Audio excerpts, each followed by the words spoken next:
Good evening, everybody, and thank you for being with us tonight. This is the City of Aspen City Council regular meeting for January 10th, 2023. That is a call to order. Could we have a roll call for attendance, please? Councilor Royal. Here. Councilor Hauenstein. Present.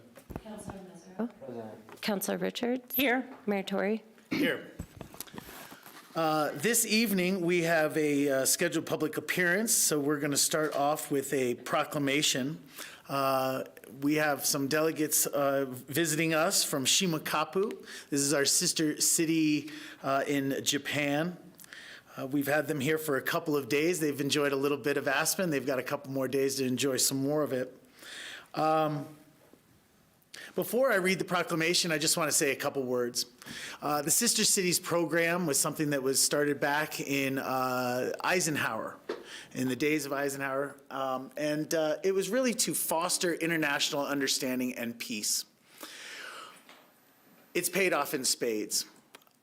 We've had the pleasure of spending time with the mayor of Shimukappu, as well as some of the city planners from Shimukappu. We're also very lucky to have the Deputy Consul General with us as well, who is in Denver. But I wanted to talk a little bit tonight, just briefly, about the Aspen Sister Cities. The relationship with Shimukappu is over 30 years of exchanges, and that's student exchanges as well as teacher exchanges. If you've ever met one of the teachers or students that have participated in this, you know how much it has a profound impact on the rest of their life. I was very lucky a couple years ago to participate or attend one of the meetings where some of our kids came back from Shimukappu and then hosted students at their homes here. I cried. Just to share it, the emotion that was in the room, the students and the bonds and the relationships that they formed were so amazing. Their appreciation for the program, for each other, and really succeeding in that international effort for understanding and peace was very palpable. Currently, we have 9 students from Shimukappu visiting us, along with 4 chaperones.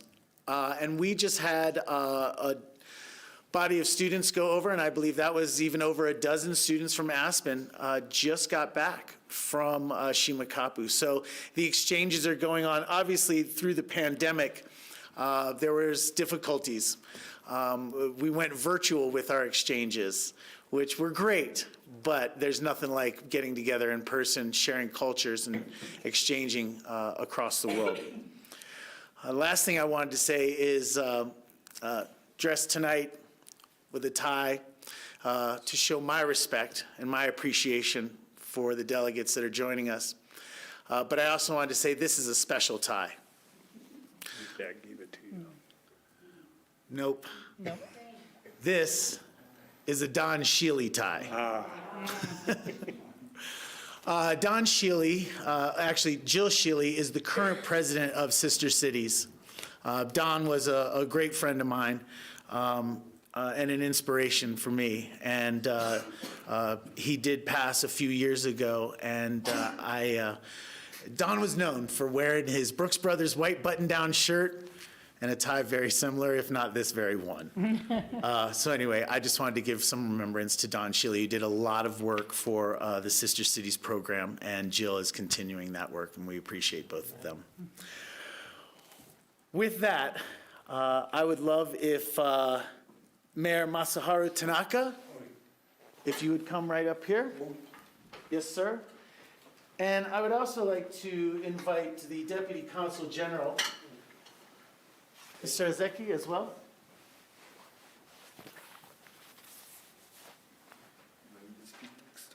Bring it. Bring it on up. Okay.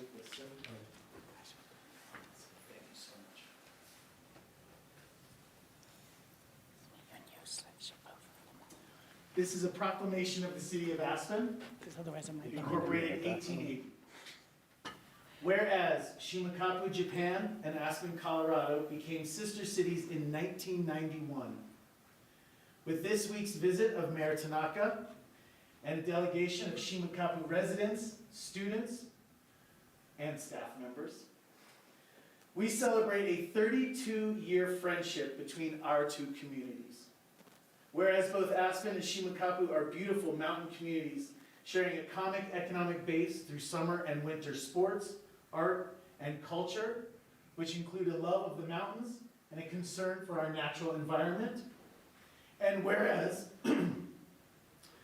both communities seek to preserve the integrity and atmosphere of their culture, while simultaneously sharing a knowledge of culture, resources, and promoting a healthy economy. And whereas Shimukappu and Aspen share a commitment to the development and education of our youth, which adds richness, diversity, and mutual educational opportunities to our communities.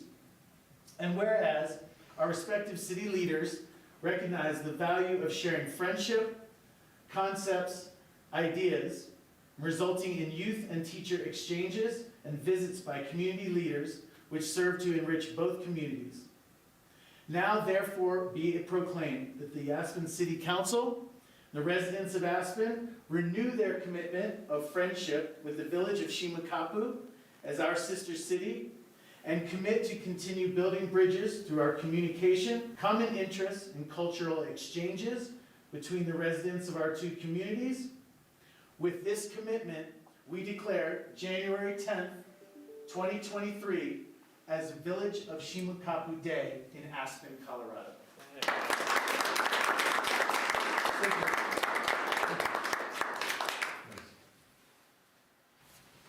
you. If you have any comments, Corey, maybe?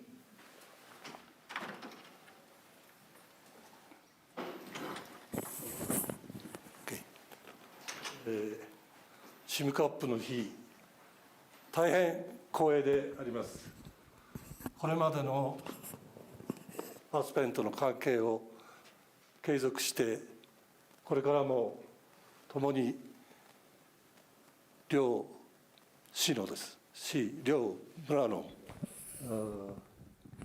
発展に貢献したいと思います。So thank you so much for proclaiming this day, Shimukappu Village Day. That means a great deal to Shimukappu.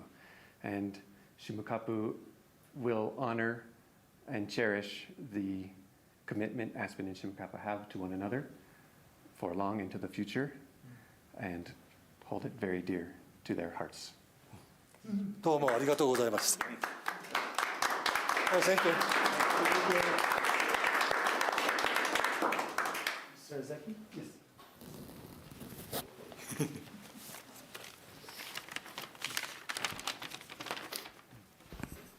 Mayor Tori, Mayor Masaharu Tanaka, distinguished members of Aspen City Council, ladies and gentlemen from Aspen and Shimukappu. It is my great privilege to be invited here and join the celebration of 32-year partnership between Aspen and Shimukappu. On behalf of Consul General Mikami and all the staff members of the Consulate General of Japan in Denver, congratulations on your remarkable relationship. Firstly, I'd like to thank Mayor Tori and his office for extending me the gracious invitation to this occasion. My heartfelt thanks goes to the Aspen sister cities and their Shimukappu counterparts as well for organizing and running the exchange programs so well over so many years. Furthermore, I'm grateful to Mayor Tanaka, his delegation, and the Japanese chaperones and students for traveling all the way to Aspen to participate in these important events in person. 32 years ago, Aspen and Shimukappu came from opposite sides of the Pacific Ocean to forge a relationship. Despite differences in language and culture, the cities found much in common.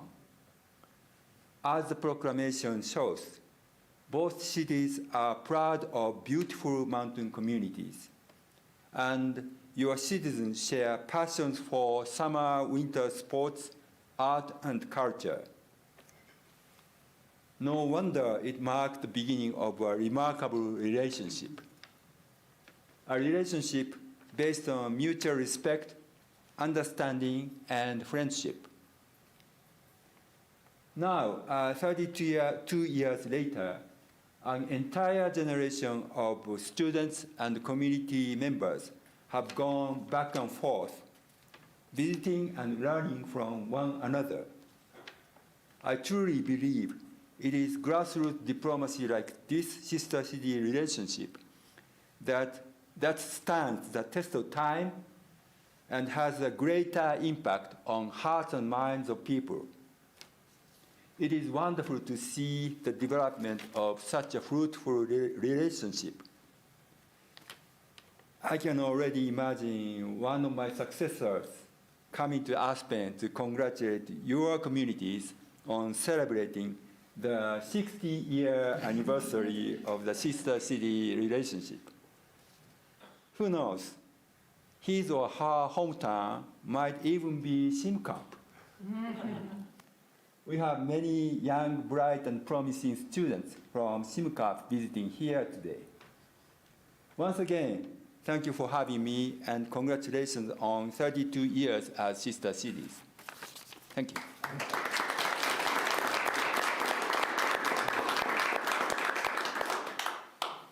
We'd like to attempt to get a photo with council on this side, if you will. And if you will, gentlemen, thank you. Yes, join us. Snuggle in where you can. somewhere in the middle. Yeah. I'll be the woman on the We end. need three children. Here we go. We agree. All right. How do you say cheese in Japanese? Cheese. Cheese. Yeah,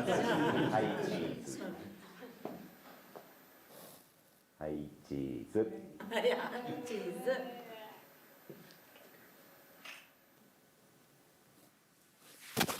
And one more, look here, please. 1, 2, 3.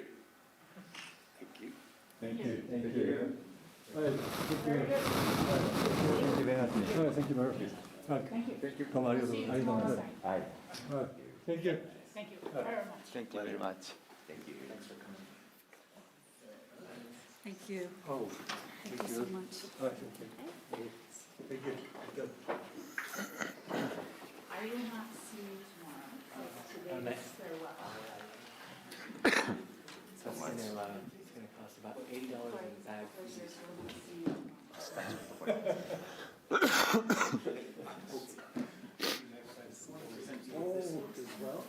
ありがとうござい I ま was す。 thinking 50 was going to be the number, the 50th anniversary. 50th, I don't know if I'll be around. Thank you. Hey, there's a total solar eclipse in 2045 that passes right over Aspen. Yeah.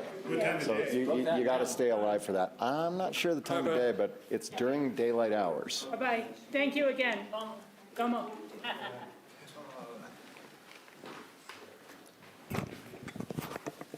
That's cool. Did they ski at all? They did. That's awesome. Cool. That's great. Cool. All right. Thank you, guys. That'll bring us to citizens' comments and petitions. This is an opportunity for members of the public to address council on items not scheduled for a public hearing on our agenda. We do ask that you keep these comments to about 3 minutes so that everybody can have an equal and fair opportunity to speak this evening. I'm looking online to start. Any members of the public that are joining us on Zoom? Not seeing any. I'll look toward in the room then. Are there members of the public this evening who wish to speak to council? All right, seeing none. Bring it back to council table, and that'll bring us to council members' comments. Council members?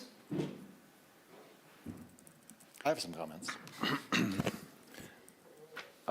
So forgive me a little bit. This is longer than normal, but it was quite a break we had since our last meeting.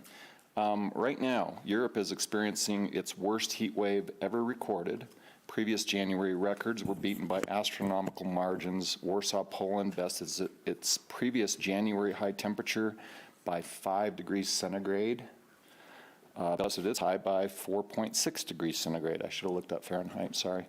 Nighttime temps in Switzerland are 19 degrees centigrade in winter. I'm sure that's not good.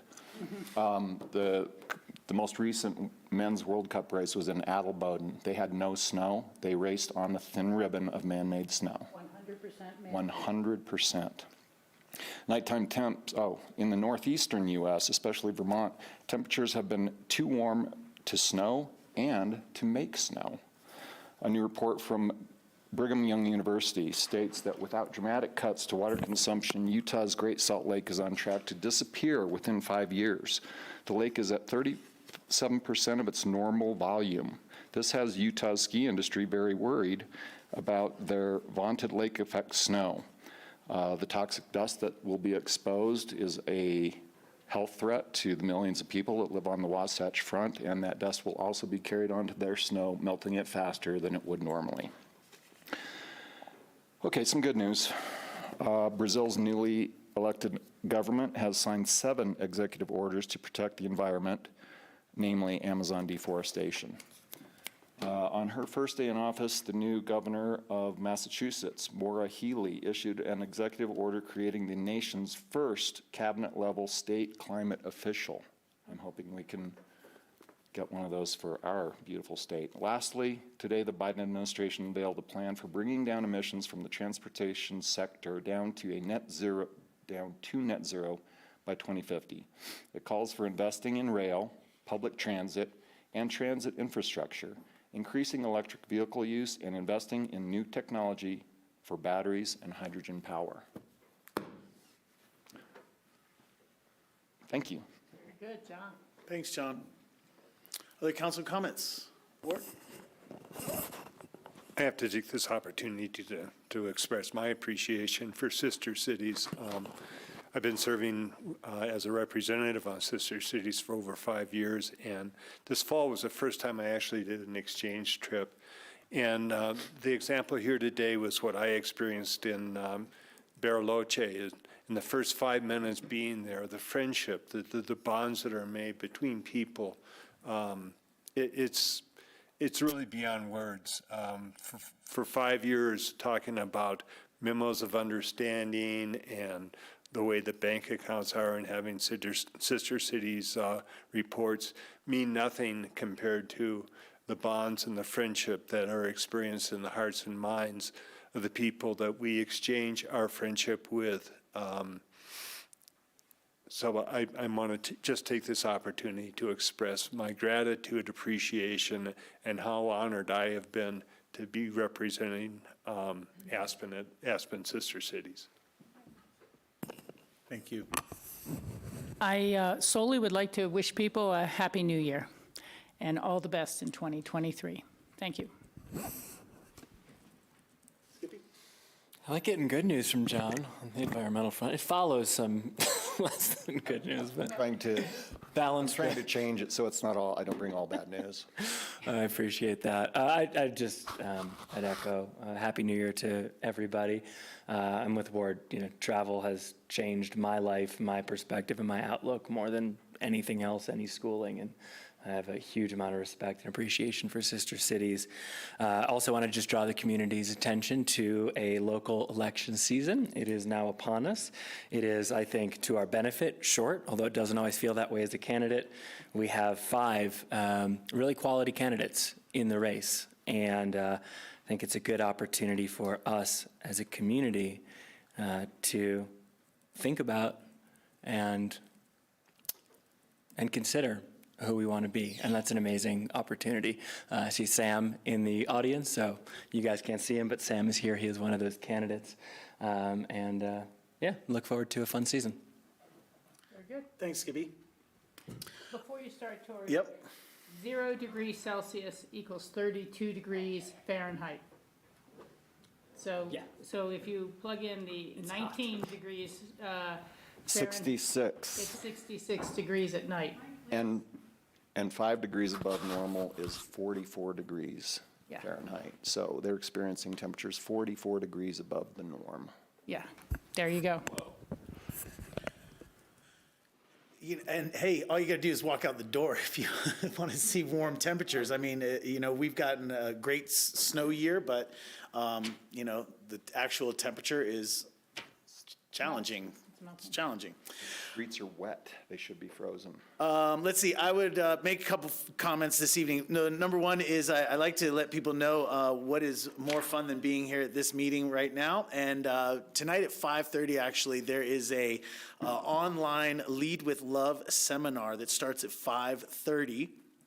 Easy to find. Just go on to Lead with Love on the internet, and like I said, it's a great topic tonight. The title is a little long for me, but that is one thing that you could do that could be more fun than this meeting.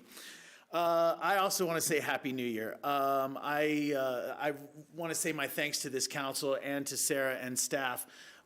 Last year, 2022, we got a lot of work done. We worked very hard on a lot of very big issues for our community, and I want to thank you all for that. But as we move into, or not as we move into this new year, I think that, we have an opportunity now to slow down a little bit. We did a lot of things in 2022 that still need refinement, still need implementation and the like. So I am really looking forward to 2023 as not being quite a breakneck pace that we had in 2022. Lastly, I just want to let everybody know it is Winter Skull Week, the 12th to the 15th. I just wanted to make special mention of this year's Molly Campbell Award recipient is Colonel Dick Merritt. For those of you that know Colonel Dick Merritt in our community, he is an amazing advocate and leader, not just for our veteran community, but for the entire community. So congratulations, and the acknowledgement is well-deserved for Colonel Dick Merritt. With that, it brings us to any agenda amendments. I didn't see any. And that'll bring us to city manager's comments tonight. Good evening, Mr. Mayor and members of council. I have two things. One, I'll save the Airport Advisory Board to committee reports. Okay, I'm seeing a head nod to do that. I just wanted to let you know that the application period for police chief closed on Friday. We have 45 applicants. Wow. So a testament to understanding the nature of policing in our community is refreshing, is what we're hearing back from candidates. And so we'll start that narrowing process over the next several weeks. So please save the date for that first week of March, right after the World Cups. We'll have the candidates on site, and we'll ask you to consider attending the community meet and greet, so you can meet the individuals and also hear the community's reactions to them as part of that process. I think I'll keep it short tonight. That's it. Thank you.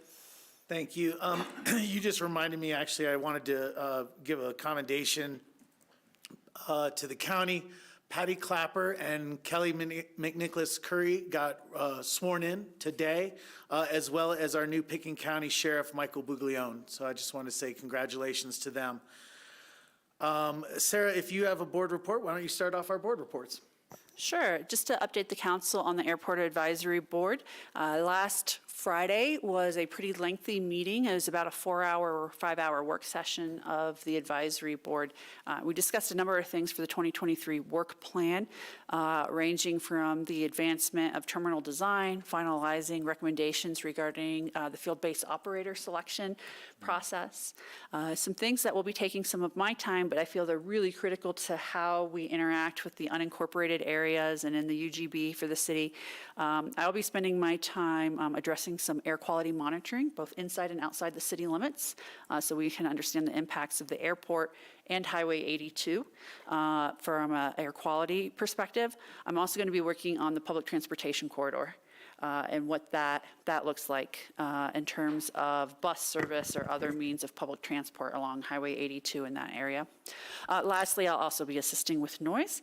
There's things about how the airport operates that create more noise in certain locales than other, and so we want to make sure we understand how noise is being monitored, and if there's ever direction to change flight patterns, we understand their impacts within our jurisdiction. Any questions for me? Okay, thank you. Thank you. Other board reports this evening? John, you want to handle a core budget? Well, all I have written down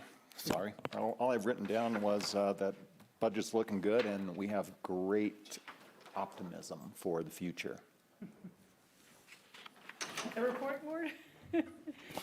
Yeah, the core is looking good. I've had a month and a half off of some board meetings, and so John has filled in, and Tori, and I have, I think I missed my first RAFTA board meeting in a number of years. 5 years, probably. Yeah.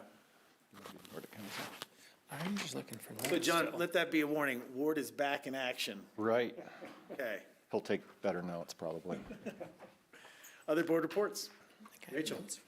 We did have a APSHA board meeting at the very first week, last week of the year. We really kind of went over more old business, it seems to me, than new business. Skippy might have something else to add. And then a majority of the meeting was on executive session. We really had heard more updates. The 16 Ajax Ave unit has been sold. And that one has been settled. The other items that were of significance, we started talking about the biannual affidavit that APSHA owners or renters fill in, and there's some questions about should there be new information added or not.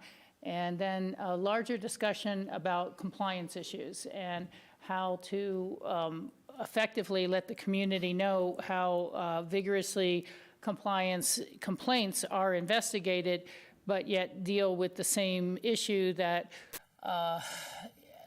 you know, how do you protect someone's privacy and potentially reputation from false charges and false accusations of noncompliance, and using APCHA to try to name or shame people versus really just seeking compliance. And it's an interesting conversation because some would say, well, if it came out in the paper I was being investigated, but later on the case is closed because nothing is found, it'd be no big deal.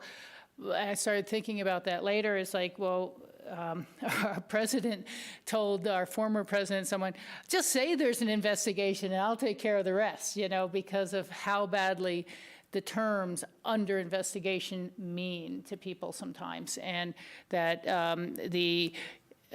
you're under investigation is page 1. You were cleared of all charges is usually page 15 under the dog food ads. So, yeah, there's a little concern that, you know, how does APCHA get used? And particularly, the biggest issue there is that people like to, and appropriately so perhaps, make their complaints anonymously. I don't think someone's in their unit enough, or I don't think they're working enough hours, or whatever it is. But then they don't leave their name or information, so after the case has been investigated, there's no way to report back to them, well, they have a deed restriction from 1993 and they're living in accordance with their deed restriction, or they got a leave of absence because they're going back to school, or whatever the thing was, to tell people that the issue has been fully investigated and settled. But we are moving forward, and as was discussed over the past year or so, is that we have a fine schedule. People can be fined, and other issues to be brought into compliance. Eviction is kind of the last step, but it can be a step used to force compliance. So that was the majority of the meeting. Unless Skippy has more to add on housing. No, those are the things that were covered. The only thing I was, you know, going to kind of point to is this is a continuation of a variety of changes for public transparency that I think benefit the system. And one of the ways I've seen that outside of APCHA is Aspen Daily News, part of Aspen Journalism, has been running a series about APCHA that's drawing on all the home track data that is new. And I think, at least just personally, probably the most concise explanation of the great complexity of our housing system that I've seen in a news publication. And that's empowered by, you know, previous APCHA board and the decision by this council to fund that home track program. So I think it's great. Yeah, that is a really nice way to put it. That has really come out well. The only other board report I would make is that I will be going to Grand Junction on Thursday for Club 20 Executive Committee meeting. That's a longer meeting. You know, during the year, they're just hour phone-ins, but this is starting the schedule and the agenda for the whole year, so it'll be about 5 hours there. And it's really something to put on the council's thinking cap for in the future. No real decisions required. But the Club 20 position is determined by a caucus vote of the members of Club 20 within a community. It is a county. It's not a council appointment or anything per se. I am also an individual member and would hope to kind of finish out that most recent term. Tara Nelson is an alternate, having attended that meeting, and so she can track issues with us. And Steve Child is the other alternate from the county. It's just that there's times when it may seem less than important, and other times when it can be very, very important to have a voice at Club 20. I think we've seen interest already with Lauren Boebert to try to restore fracking to the Thompson Divide area within our valley, and to fight any sort of retirement program or withdrawal program, which so many have been working on for years. And I think I forwarded an article to folks how I was attending the watershed seminar and forest fire seminar they had last spring, and the state's forester was there, and he was explaining to all of us how they were going to use all this new federal money coming down for fire mitigation, and showed a map with all the projects on the Front Range, and that those were all the high value and high cost areas. And this is, of course, right after Louisville Superior fire, so you can't blame them. But I was there to point out and ask the question, well, where will those people get their drinking water if we don't start mitigating the watersheds and forests of the West Slope? And it really changed some consciousness there. And there was a follow-up story in the Grand Junction Sentinel a month and a half later that it quotes from him, our Forest Service supervisor for Colorado, that it changed his perspective, and he was now looking to get $50 million for fire mitigation on the Grand Mesa and some other West Slope communities. So I just would like to think that at some level the city will continue to participate vigorously when my term is over. And so that is just something for us all to consider over time. Thank you. One more board report. Nordic Council also ended the year meeting, so it was short, but the two main points were the bylaws are being amended, and we decided, we've been talking about snowmaking for Nordic system, either at the high school or at the golf course or both. And it was decided that the cost of maintenance must be considered before going forward with this project. Howie Mallory came up with some interesting ideas I won't go into here, but Yes, I did like his ideas. I agree. Very good. Board report for me is just that this Thursday, RAFTA, 8:30 a.m. So I'll be attending that. Very good. Yeah, I haven't had any in the new year yet. Troy, may I chime in a little bit? RAFTA is still experiencing driver shortages, and that has affected some of the services.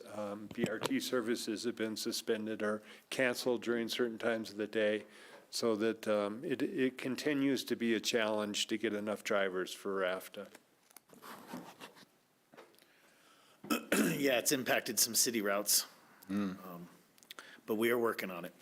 All right, we'll move on to consent calendar. Tonight's consent calendar is resolution number 1, a series 2023. That's designating the public place for posting notices for public meetings.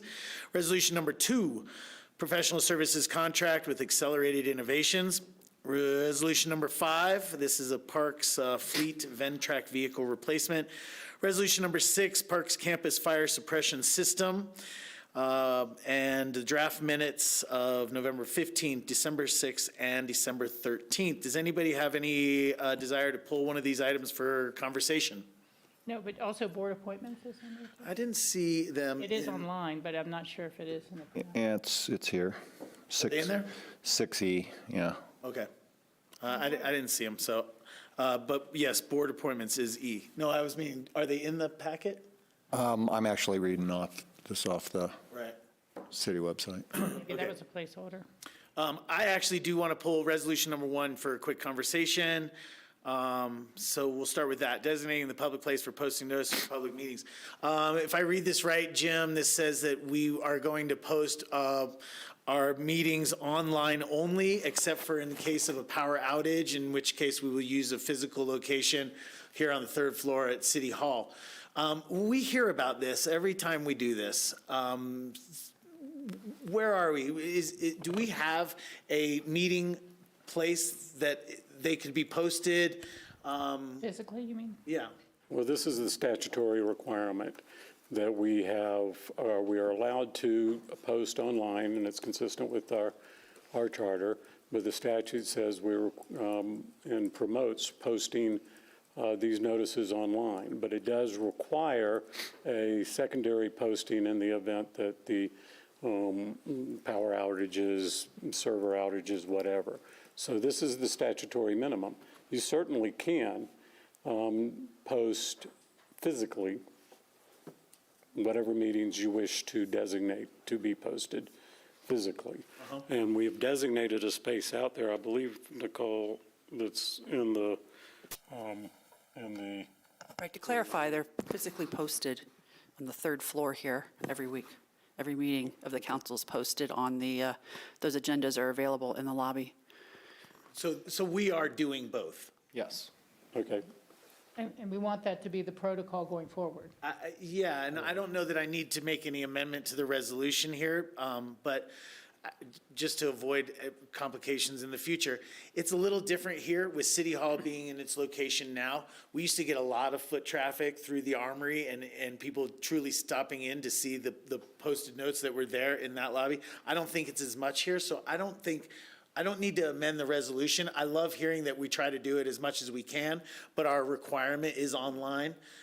I'm comfortable with that. I just wanted to bring it up because, like I said, we get comments on this every year. This resolution follows the state statute and directions in the state statute. But as Sarah's pointed out, if we do it every week, we certainly will continue to Well, I follow appreciate that protocol. You know, I think that's important. I talked to a constituent the other day about a totally unrelated matter, and they had said, oh, I don't use computers. And they talked about an email they had tried to send me and said, you know, how they had sent it from a copy shop and wondering if I got it. And, you know, just not everybody is online. And so I think it is good to have that physical posting. I would just add that I am online and digitally literate, and I still like coming in and reading them. I used to do it at the old City Hall before I was here, and I will like doing it whenever I'm not here anymore. So I think doing both is important. It's not a big step. Okay, but if everybody's comfortable with not changing the resolution, state statute is put in place, but with Sarah's leadership, we're saying that we're trying to post them physically as Yeah, well. let's post them physically. All right. And to clarify, apparently there is not a board appointment that's proposed No. for It tonight. just was on the placeholder. Sounds good. I'll make a motion to approve the consent calendar. I'll second. We have a motion and a second. Is there further discussion? Seeing none, can we have a roll call vote for the consent calendar? Counselor Doyle? Yes. Counselor Howenstein? Yes. Counselor Mesereau? Yes. Counselor Richards? Yes. Mayor Tory? And a yes. Thank you. No notice of call-up this evening brings us to first reading of ordinances. This is ordinance number 1. Wow. Proposed amendments to building regulations, Title 8. And again, this is first reading. I could take a motion to read it. I move that we read ordinance number 1, series 2023. Second. Thank you. We have a motion and a second. Any further discussion? Seeing none, could we have a roll call vote for reading of ordinance number 1? Counselor Doyle? Yes. Counselor Howenstein? Yes. Counselor Mesereau? Yes. Counselor Richards? Yes. Mayor Tory? Yes. Ordinance number 1, series of 2023, an ordinance of the City Council of the City of Aspen, Colorado, amending Title 8 of the Aspen Municipal Code by adopting 2021 editions of certain international building codes with City of Aspen specific amendments. Mr. Mayor and Council, thank you for your time this evening. For the record, Ben Anderson with Community Development. Sitting next to me while they get set up is Bonnie, our Chief Building Official, and then Nick and Dennis from our Plans Examination Team. I'm going to do a very quick introduction and then hand things over to them. They've been working for 2 years on this project, which is a 6-year cycle that the City of Aspen typically is on in updating our building codes. And as Aspen has done in the past, this ordinance this evening would adopt the 2021 codes from the ICC and with Aspen-specific amendments. And they'll talk much more about those and the whole system that's would be approved by this ordinance. But I do just want to give them a tremendous amount of credit for their work over the last 2 years. These are complicated things that they're trying to navigate. There's a lot of change that's happening in the industry with technology and building techniques. And they've really done a great job of trying to incorporate best practices. And I think what you'll hear this evening and what you'll hear further discussed at second reading will continue to position the City of Aspen as a leader in building performance standards, life safety issues, and the other things that these codes achieve within our built environment. So with that, I'm going to turn things over to this fine crew of people. It's exciting.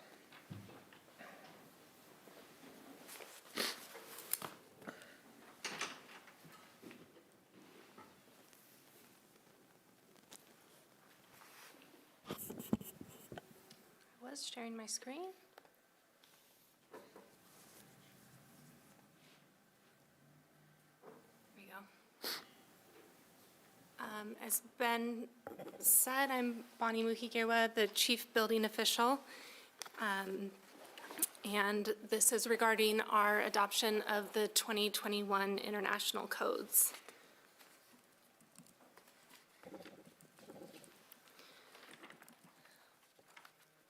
Building codes are typically updated at the City of Aspen on a 6-year cycle. We are currently on the 2015 I-codes, and with this ordinance, we'll be moving to the 2021 International Codes. This also includes updating our Energy Conservation Code with what we call a stretch code, which goes above and beyond the national standard, as well as local amendments which tailor the codes to our local environment. Our intention is to present Ordinance 1, 2023, and the associated amendments. This evening, we'll just give a brief overview of how we got to this amendment package, and then we also have a few topics that we would like to receive council input on prior to second reading. And then at second reading, we can do a more detailed presentation and answer any questions and provide additional information if needed. So we have been working on this code adoption package for nearly 2 years. All the way back in May 2021, we had our first work session with City Council, and the direction that we got was to develop a stretch energy code that went above and beyond the national standard, and to focus this adoption around reducing carbon emissions. Previous codes had really focused on energy consumption reduction, and we're moving towards carbon emission reduction.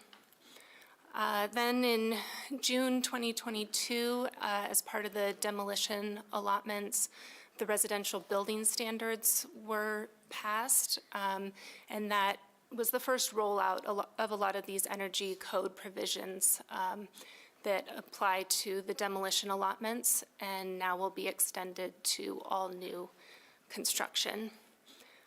We had another work session back in September of last year, and the outcomes of that work session were that we were going to incentivize electrification rather than require any new construction to be all electric. We are going to continue to work towards electrification in future code cycles, and a lot of this adoption package puts us on that path by reducing energy loads. I want to recognize our consultant team that has been working with us during this several-year process. Shauna Mozingo with Mozingo Code Group is nationally recognized for her work on building an energy code development, and has assisted many jurisdictions across the state of Colorado with their code adoptions. We've also used Resource Engineering Group, which is an engineering firm located in Crested Butte.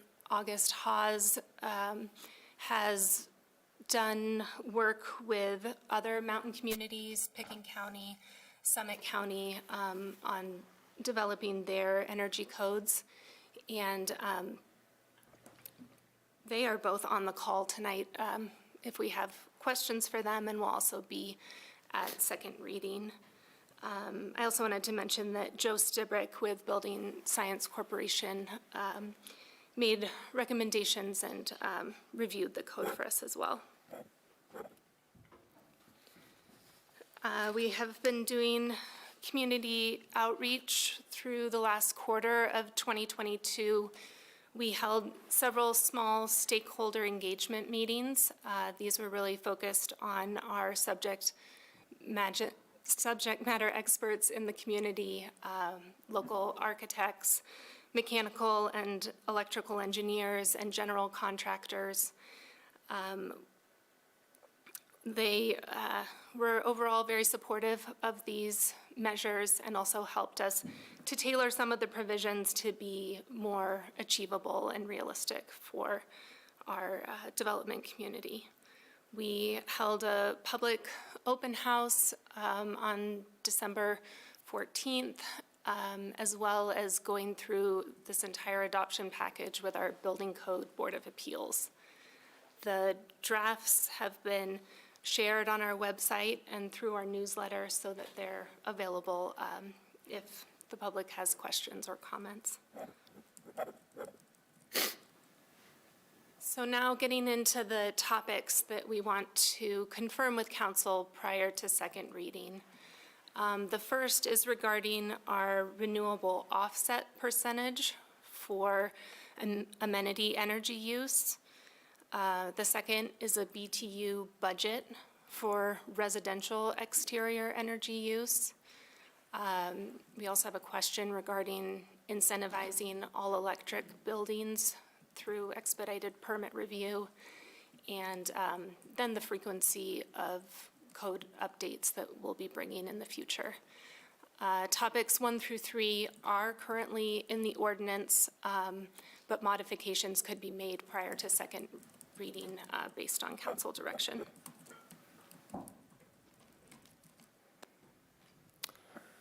Okay, the first topic is our Renewable Energy Mitigation Program, REMP.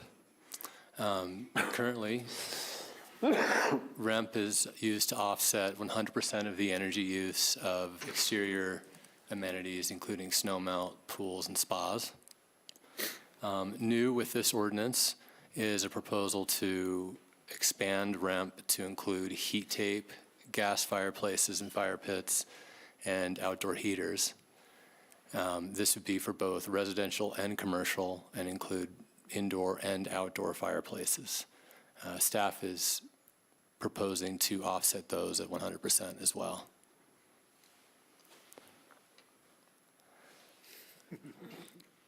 Here are some examples of typical residential installations showing what a 100% offset would look like for these, and this is specific to residential on this slide.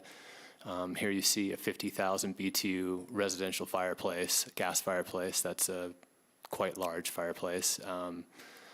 In this case, that would require 3.87 kW of on-site solar or a $12,000 payment option.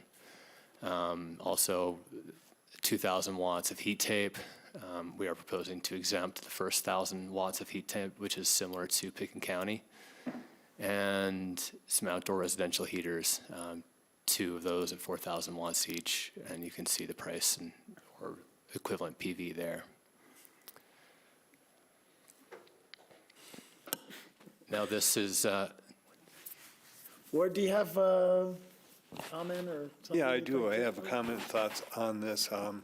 Although I've been serving on CoA for a number of years, and I fully appreciate the REMP funds created through this outdoor 100% offset, I have to object to being able to have people with the ways and means to buy carbon to do the offsets. And I would prefer to see us working towards, if not outright banning outdoor gas heaters, whether it's commercial or residential. And I mean, it's nice to see the money here, but a billionaire can have a nice big gas fireplace, but somebody in workforce housing can. And I just open doors on businesses downtown and ornamental heating elements are just objectionable to me. Skippy, you have a comment? Yeah, I had a question. If you guys can go back one slide.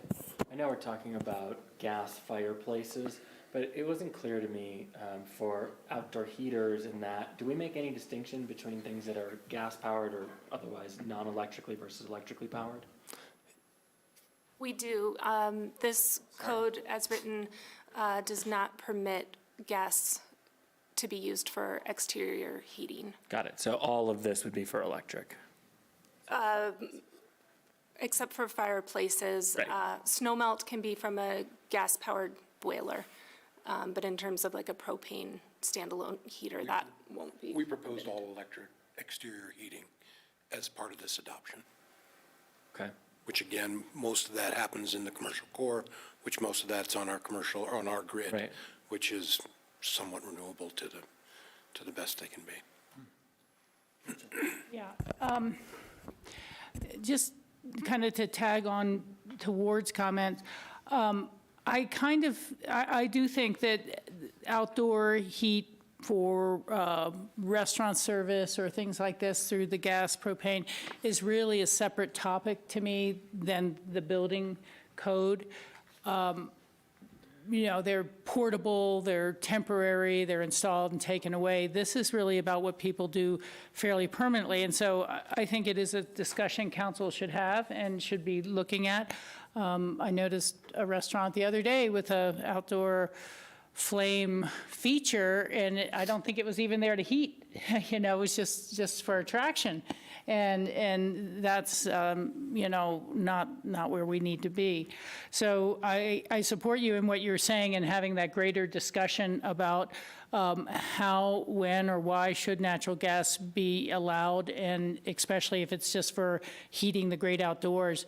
But I would like to focus on just the code for homes. And I think a lot of that discussion happens under the electrification issue there as well. But I mean, personally, I've been looking at these stories that very recent medical research that children in homes with gas cooking stoves have asthma at as high a rate as any other type of air pollution issue, as if they're living with someone with secondhand smoke. And that's pretty scary, you know, and it should be concerning to people even with gas boilers in the basement, you know, because there's a potential of those sort of emissions. But your pilot light is always on. So we're not talking about eliminating gas as a future energy or heat source in our buildings now.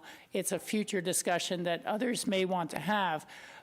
But that's, again, that's where I'm saying I'm very much with you, but I don't think discussing how outdoor amenities or existing restaurants use or can or are allowed to or can't use outdoor heating is different than this discussion. Yeah, this is my question, Dennis. Perhaps you address it. I was unaware that new gas outdoor fireplaces were prohibited, or heating.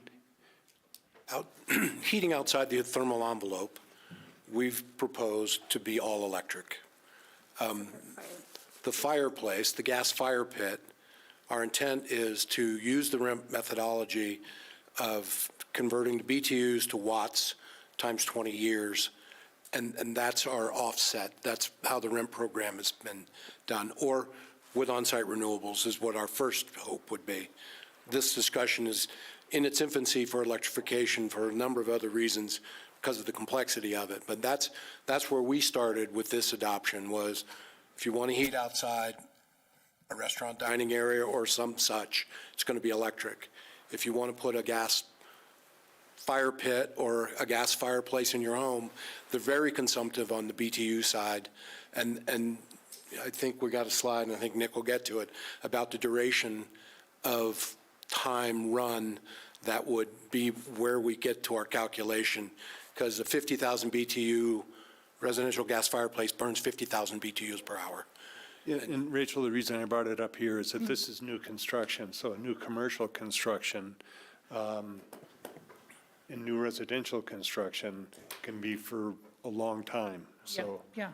No, I appreciate the distinction. I just kind of we were starting to mix together two different types of gas use, and I want to take a real hard look at this. So I agree with 100% offsets, frankly, on these sort of uses. Mr. Mayor, if I may, just a quick comment. For council's clarity, the whole topic around heating in regards to restaurant, outdoor dining, I think very much came up in our discussion around the temporary enclosure conversation we had recently with council prior to Christmas, and it's certainly on our radar, and we're going to be coming to have that larger conversation around outdoor heating associated with commercial uses in the core as part of a larger conversation on commercial vitality coming soon. Yeah, thank you. Yeah, and just one more parting shot on this.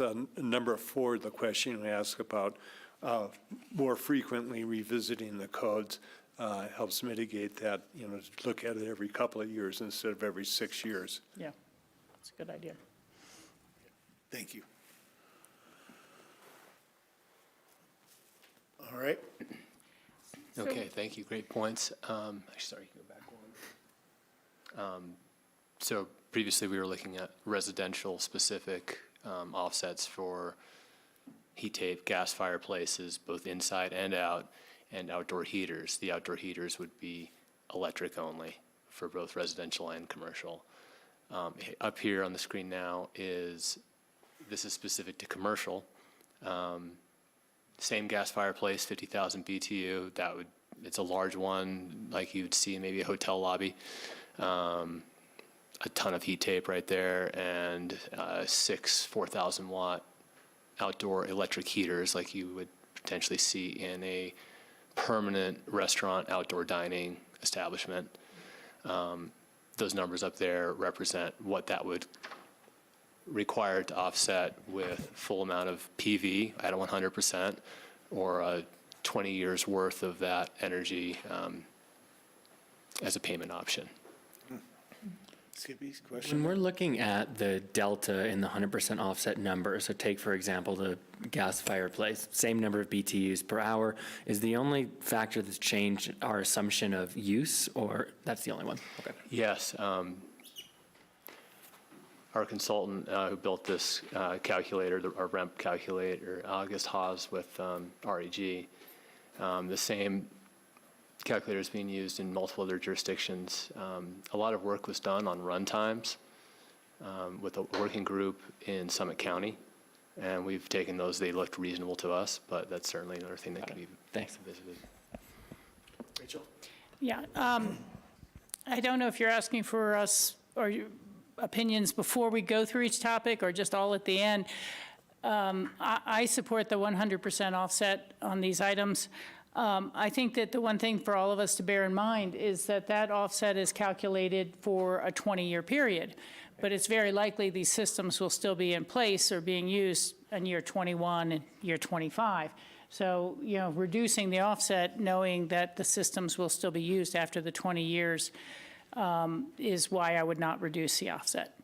It was a very long time ago when Aspen was under the PM10 air quality issues that we were looking at restaurant grills, and at that point they were telling us it was more from restaurant grills than from the dirt from the roads, which it was the real main cause. But there was arguments about, well, if we have to install this grill, it's going to be so expensive to protect our air quality. And then you would later look at the $1.5 million they spent on an interior redecoration for the space and say, well, wait a second, you've got the money for that, you've got the money for the air quality too. So I think that, again, as we get into this, we're looking at what do we do as a community to protect the environment that is rapidly declining around us in terms of snow, heat, forest fire. And for me, whatever is not mitigated at some level, whether it's residential or commercial, the rest of the community ends up kind of picking up the mitigation and picking up the impacts. And so I really appreciate this work and the time you've put into it. Thank you. I'm curious how this works in implementation. So the $70,000 fireplace allowance, and then, your $100,000 fireplace goes in, which is kind of like a crazy number. And there's certainly, you could go to Lowe's and buy something that can just get plopped down that has canisters underneath it. So how do we ensure that we're not encouraging that behavior, which ultimately has a worse environmental outcome? How does that all work in implementation? Implementation of this code is going to be as difficult as it was to write for some of those things. We don't want to be heavy-handed, but typically, on a typical application, we see a mechanical application, which now will be an electrical application for a space. We see a specification on the heater type, its location, its installation manual, and then we go there. There'll always be that, I'm going to put a salamander heater here for today, until somebody walks by and sees it, if that's the case. But we really haven't had that much. Most of the installations we see are, that's not effective, right? To go and replace propane canisters every day is painful for those people. Sure. They would rather, what we've seen at a couple of restaurants, you'll see one over there on Monarch that has permanently plumbed natural gas, looks like a propane heater, but it's not. Our code would require a occupancy sensor or a timer on that currently, right? So if nobody's sitting there or the timer comes up, it turns off. In this case, we're trying to get out of the carbon and get to electric. So again, occupancy sensor or a timer to turn off. We don't want to have to solve the 1% now, but we want to solve 99% of it. So most applications we see for exterior dining areas that want to heat, we'll see an application and we'll be able to apply the code. That's our hope. Got it. That's clear. Thank you. Okay, thanks. And just to clarify, I have a couple more slides on this, and then I was going to ask the question, and then the next topic, I'll have a few slides and ask it as well, but definitely welcome feedback at any point. Just to kind of help frame these amenity energy uses into units that we can kind of all understand, what you see up there are commercial energy uses that are all roughly equivalent. So 340 square feet of snowmelt and a commercial installation, roughly equivalent to 120 square feet worth of a pool, 25,000 BTU small gas fireplace. I've got up there a 50,000 BTU outdoor gas-fired patio heater, which, to clarify, would not be permitted under this new code, but just as a frame of reference, those are all roughly equivalent. Each one of those at that amount, at those amounts, would use roughly the same energy in 1 year as a 1,250 square foot typical American home. Just to show how it's a lot more energy use than one might expect. Offsetting any one of those at 100% would require about 10 kW of PV. And this is on a commercial level installation with commercial assumed runtimes.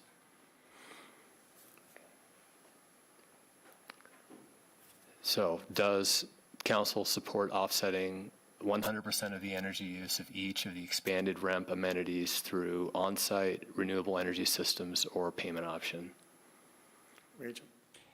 Yeah, I just want to preface this answer by reminding ourselves and our audience that these are the fees if you choose to not generate the energy on site, and that you can get the same BTU calculation of how much these are going to require, and if you're possible to design, whether it's solar on site or geothermal or other measures, to offset and not pay a fee at all, or offset some of it and pay a lesser fee. I just wanted to make sure that was really well understood. The other thing people can do is design with lesser amenities or different types of amenities or different other qualities to help offset with their actual design. You know, I remember when REMP first came into play, and the concept, or at least a comment, was along the lines of, look, there's architects out there who would probably love to design a 4-story, entirely glass house, because it's so beautiful at night. And it wouldn't matter how much energy it used to heat, to keep it warm. But we said no, that there's actually an energy budget that you get to use within our community. And you, even if you have unlimited financial means, does not mean you can be an unlimited energy user and emitter of gases. And so I think that this is just following in that same footsteps of that initiation of the program, to say there's other ways to design your dream house, there's other ways to offset your energy, and if none of those work for you, here is the payment cost to get out of the energy use that you would like to have. So I think I'm almost there for the 100%. Thank you. John? I just have a quick question. Can you go back one slide, please? So it says proposed code does not permit outdoor gas heaters. Will that be retroactive to the ones that already exist downtown?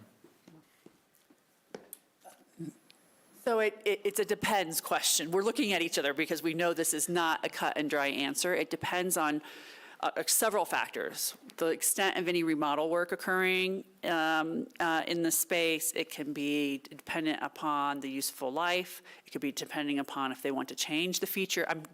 Those are just the ones off the top of my head. There's a litany of things that it depends on this. Typically, we're driven by permit application. Okay. So things that were applied for and approved and issued and installed under a permit are okay. I'm really happy that you guys are looking into this. Ward and Tori and I talk about this at least once a week, I'd say.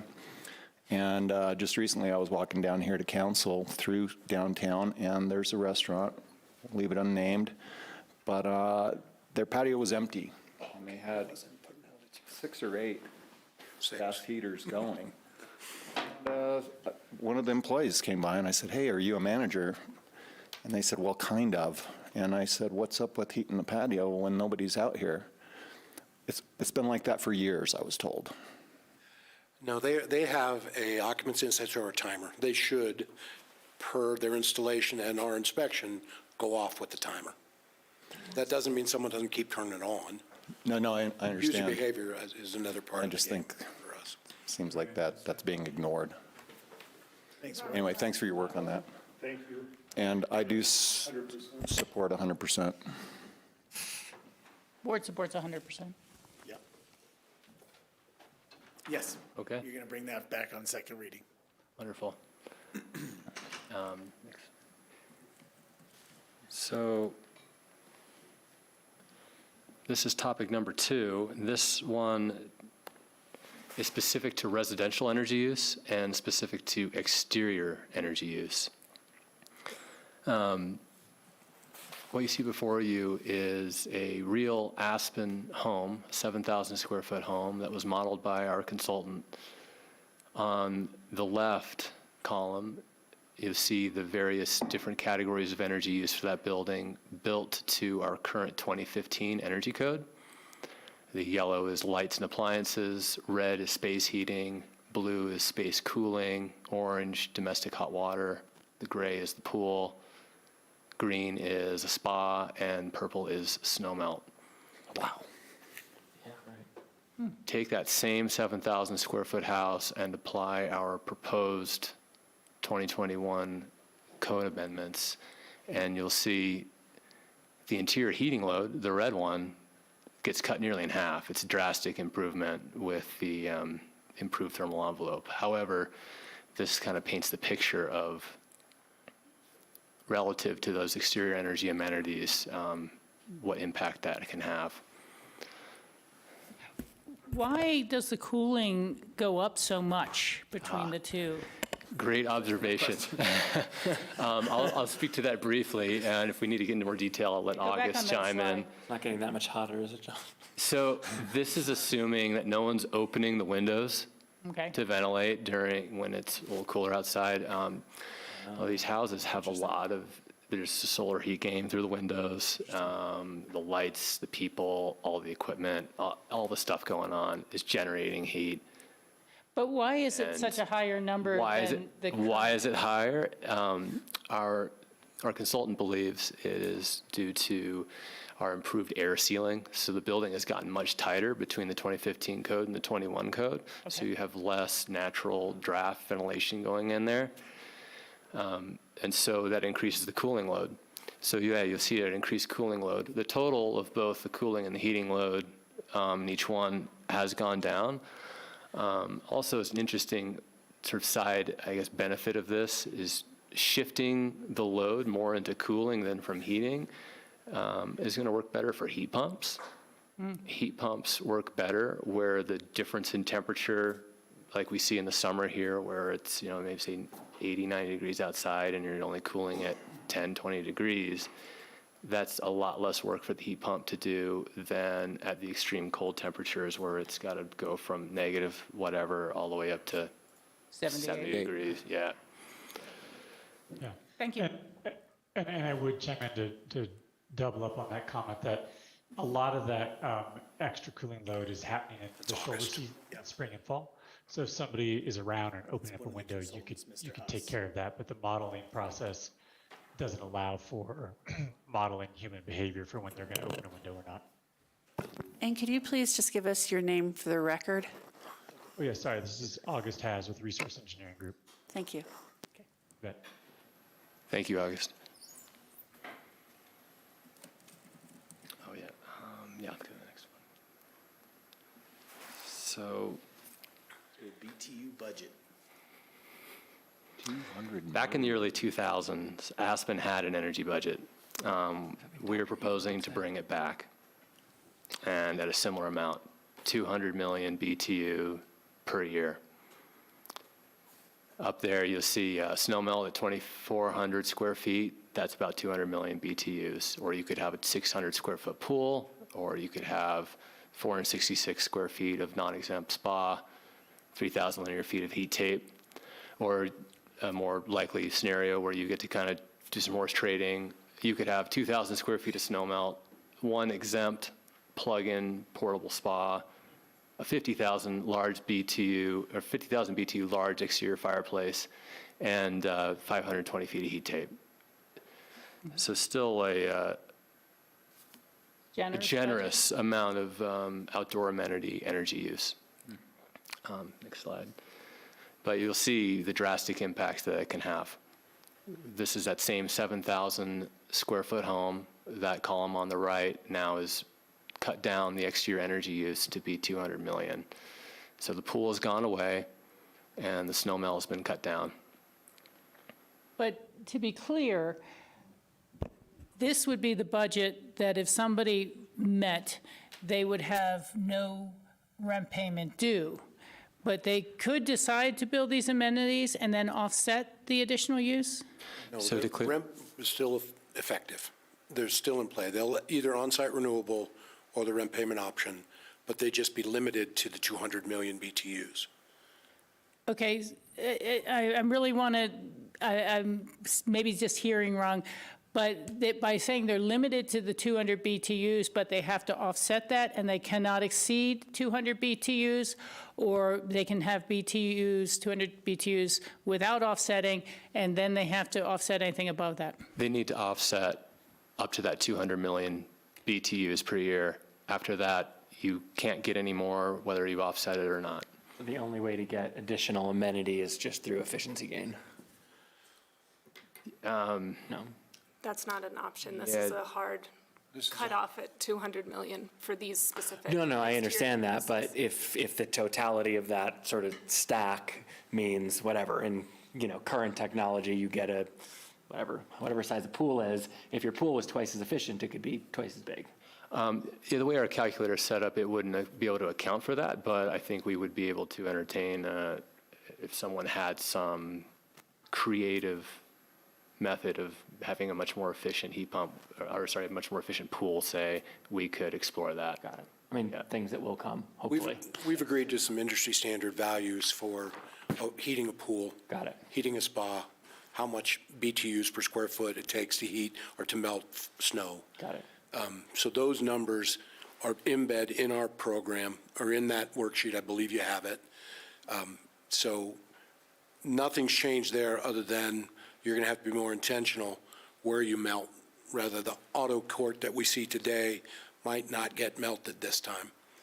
We might have strips to an exit from the garage. That's kind of where we were headed with it, bringing it back from our 2003 Aspen Pitkin Energy Conservation Code. That was in effect and started in '99, went into effect and changed in 2011. And so since 2011, we have not had a cap. But prior to that, we did. So this is we've been through a lot of things to try and get back to making that graph change to get to your goals. Dennis, you've seen a lot of applications come through your office. When that code was changed in 2011 and the budget cap went away, Did you start seeing some really high usage of outdoor amenities that were just not prohibited in any way? What we had different in that cap was we had a custom energy code that was called CalRes. We took a California Residential Energy Code, amended it to our specific climate zone, and what you'd have then was an energy budget per that calculation. And if you built your home better than the budget, we would give you the square footage of your home and those BTUs better than the budget. That was the only way you could get above the cap. That option's not on the table anymore. What has changed in the last few years for us is solar on-site renewable systems are more accepted now. People, when we first started, it was like, Yeah. and you're killing me, and here's your check. And then I don't like the look of solar. And now people seem to have grasped the solar concept. And so we've been, as our solar offsets, we get more solar offset than we get rent payment, I would believe currently. That's good. So it is. It took a while to get there. And the incentive that we always said was, you give me $67,000 or you invested into your solar system. Your solar system you can get now, the price of solar has come down. So for that $67,000, I can put in a 20 kW system on my home. And it's a push because and it it's saves energy either monthly. we collect it for CoA or you put it in your infrastructure. And that's always been our hope with the program was you invest in your infrastructure and your impacts. And we've seen a lot of that change. Good. But we still have huge loads that we're trying to address, and that's what the cap came back for. Thank you for the history. I appreciate that.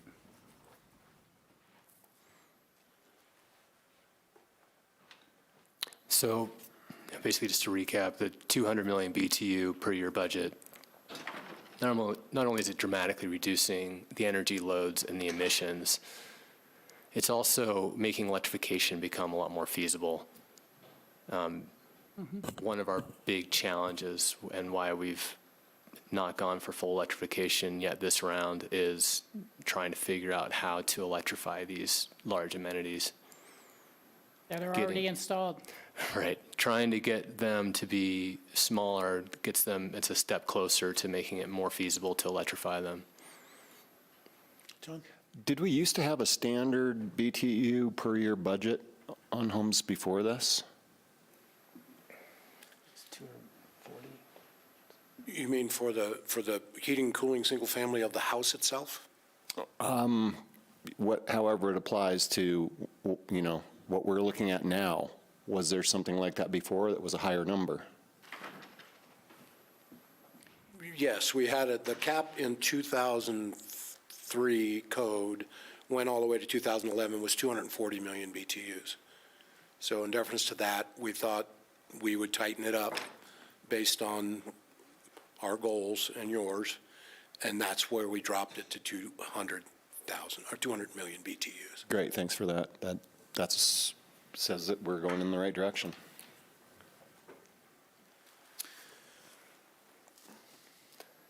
So does council support a 200 million BTU per year budget for all residential exterior energy usage? I support the conversation going forward to second reading. My question here is, you performed some outreach and spoke with some industry professionals and such. Do you have their comments? Can we see some of their input? Yeah, we took notes at the stakeholder meetings and would be happy to provide those for second reading. I'd love to see some of that input. Sure. They were very supportive of our direction. A lot of the initiatives that they try to bring to their clients get all the way to this is the right thing to do, but it's not required, and that's when their client usually makes a change. That's been most of the feedback we got from the outreach, and also they commended us on our envelope changes and our other things. where the loads that they see that are most consumptive are within the home. People put in oxygenators to adjust their climate elevation, essentially, humidifiers, AV systems. All of these systems require cooling. So the tighter the home, I have an appliance that makes heat, and then my desire to have 65 degrees when I sleep, 92 degrees in my yoga room, 71 degrees in the massage room. The mechanical systems and controls are very complex in the new homes we see, and that all the feedback we got was we're in the right direction of and what's next to go after is the consumption of energy by the custom systems that we see in the homes. And we're not ready there yet, but we're getting there. We've done a lot of research. Yeah, we heard over and over, just get the loads down, hammer the loads, particularly in reference to being able to electrify. So council, question for you. Do you want to see the 200 million cap come back to us at second reading? Yes. Yes. Great. Yes. And two more questions. Does council support expedited permit review for projects that pursue 100% or all-electric buildings? We have an expedited permit review policy that we have applied to Aspen Modern projects as an incentive, to all affordable housing projects, and we are proposing giving that to all electric buildings who do that by choice. Clarification on this. So I love the idea of giving, kind of a preferential treatment to someone who wants to do this, and I think it would be a big incentive. But how does that actually work? Is it a jump the line? Is it you mash up steps? How much benefit does it convey? Like, what's the real experience difference? Well, we try to front load the process as much as we can, always, but particularly with these expedited permits by having very in-depth pre-submittal meetings to make sure that the project is as close to compliance as possible prior to application. And then when they come in, they do jump the line and get reviewed prior to other permits. Got it. So you get some tutoring so the test goes faster, and then you get to enter the building first, basically. Cool. We wrote a policy from your direction, from years of employee housing projects that needed to get up first. We experimented. We had a project at 404 Park that was written that we had a time frame every time they gave us a submittal, we gave them comments, they had a time frame to respond back, and then we had another time frame. John Barker was with our department, and he was a permit coordinator. He's now in city manager's office. It didn't work. So we rewrote another one that essentially an applicant would meet with each review agency and get to the place where that agency is essentially reviewing for compliance before submittal. Once that agency accepts it, the promise is that I'll review it within 30 days. And not to say that I caught everything at the pre-submittal, but my obligation would be that once I accept it, now I've got 30 days to give you more comments and or to get this thing going. We used it on Buyer Vector, which it took them a while to get in, but it didn't take that long to get out. So it's the incentive is there. It's clearly written. We have a document that, when directed by council, will put you in this program, and then it takes staff time, everybody's staff time, to get it in.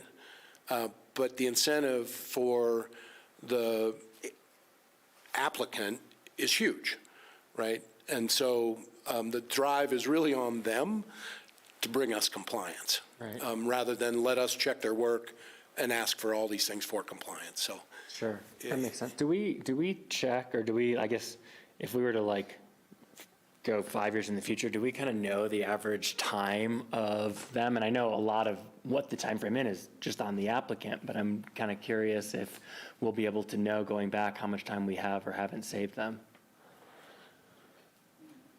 We have a very large queue currently, and we have stated dates of them on our website, and I can't say them verbatim because I'm buried in a queue. But this is a significant advantage, and what we were after was 100% electrified buildings. Right. And we weren't ready to require that based on all of the discovery we've done in 2 years. In the last 6 months, we've been technology's changing by the minute. Yeah. And so that's why we thought that if we can put the innovation to them and then meet the obligation when you give it to us, that would answer.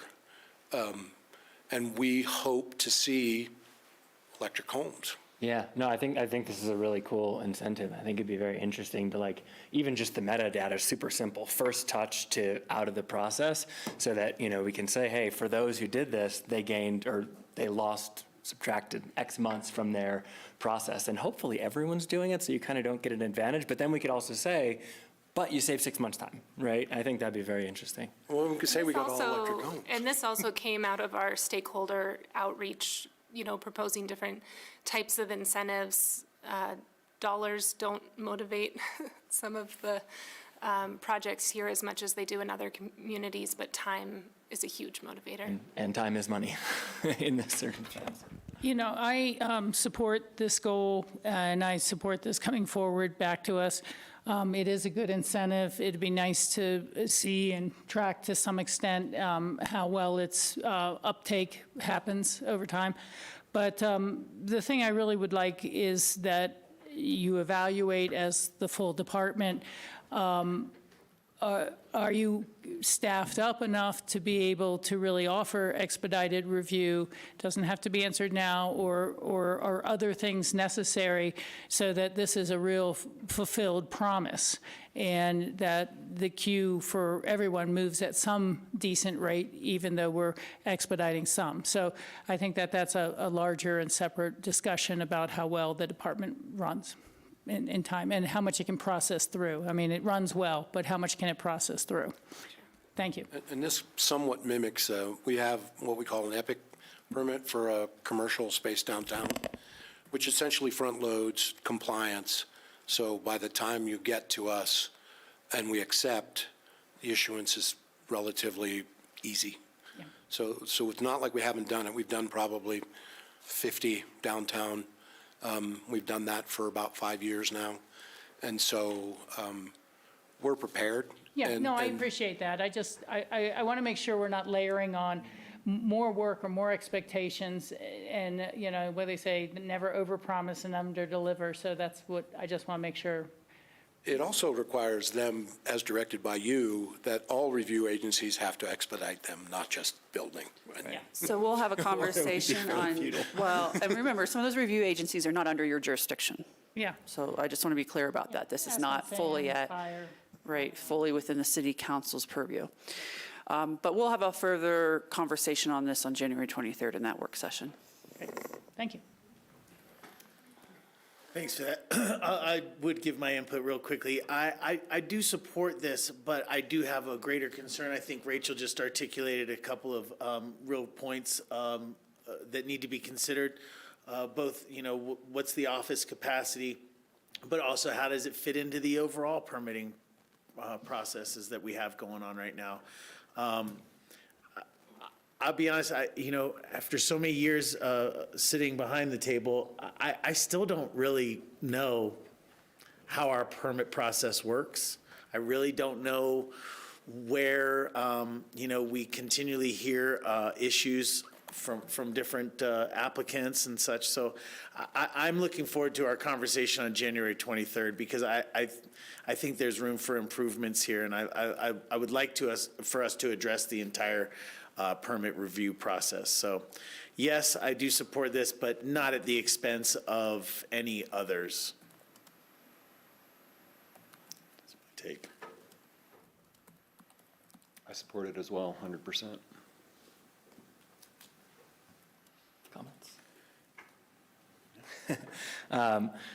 So I'll try to give you comments. They're a little general, but hopefully they're guiding for second reading as well.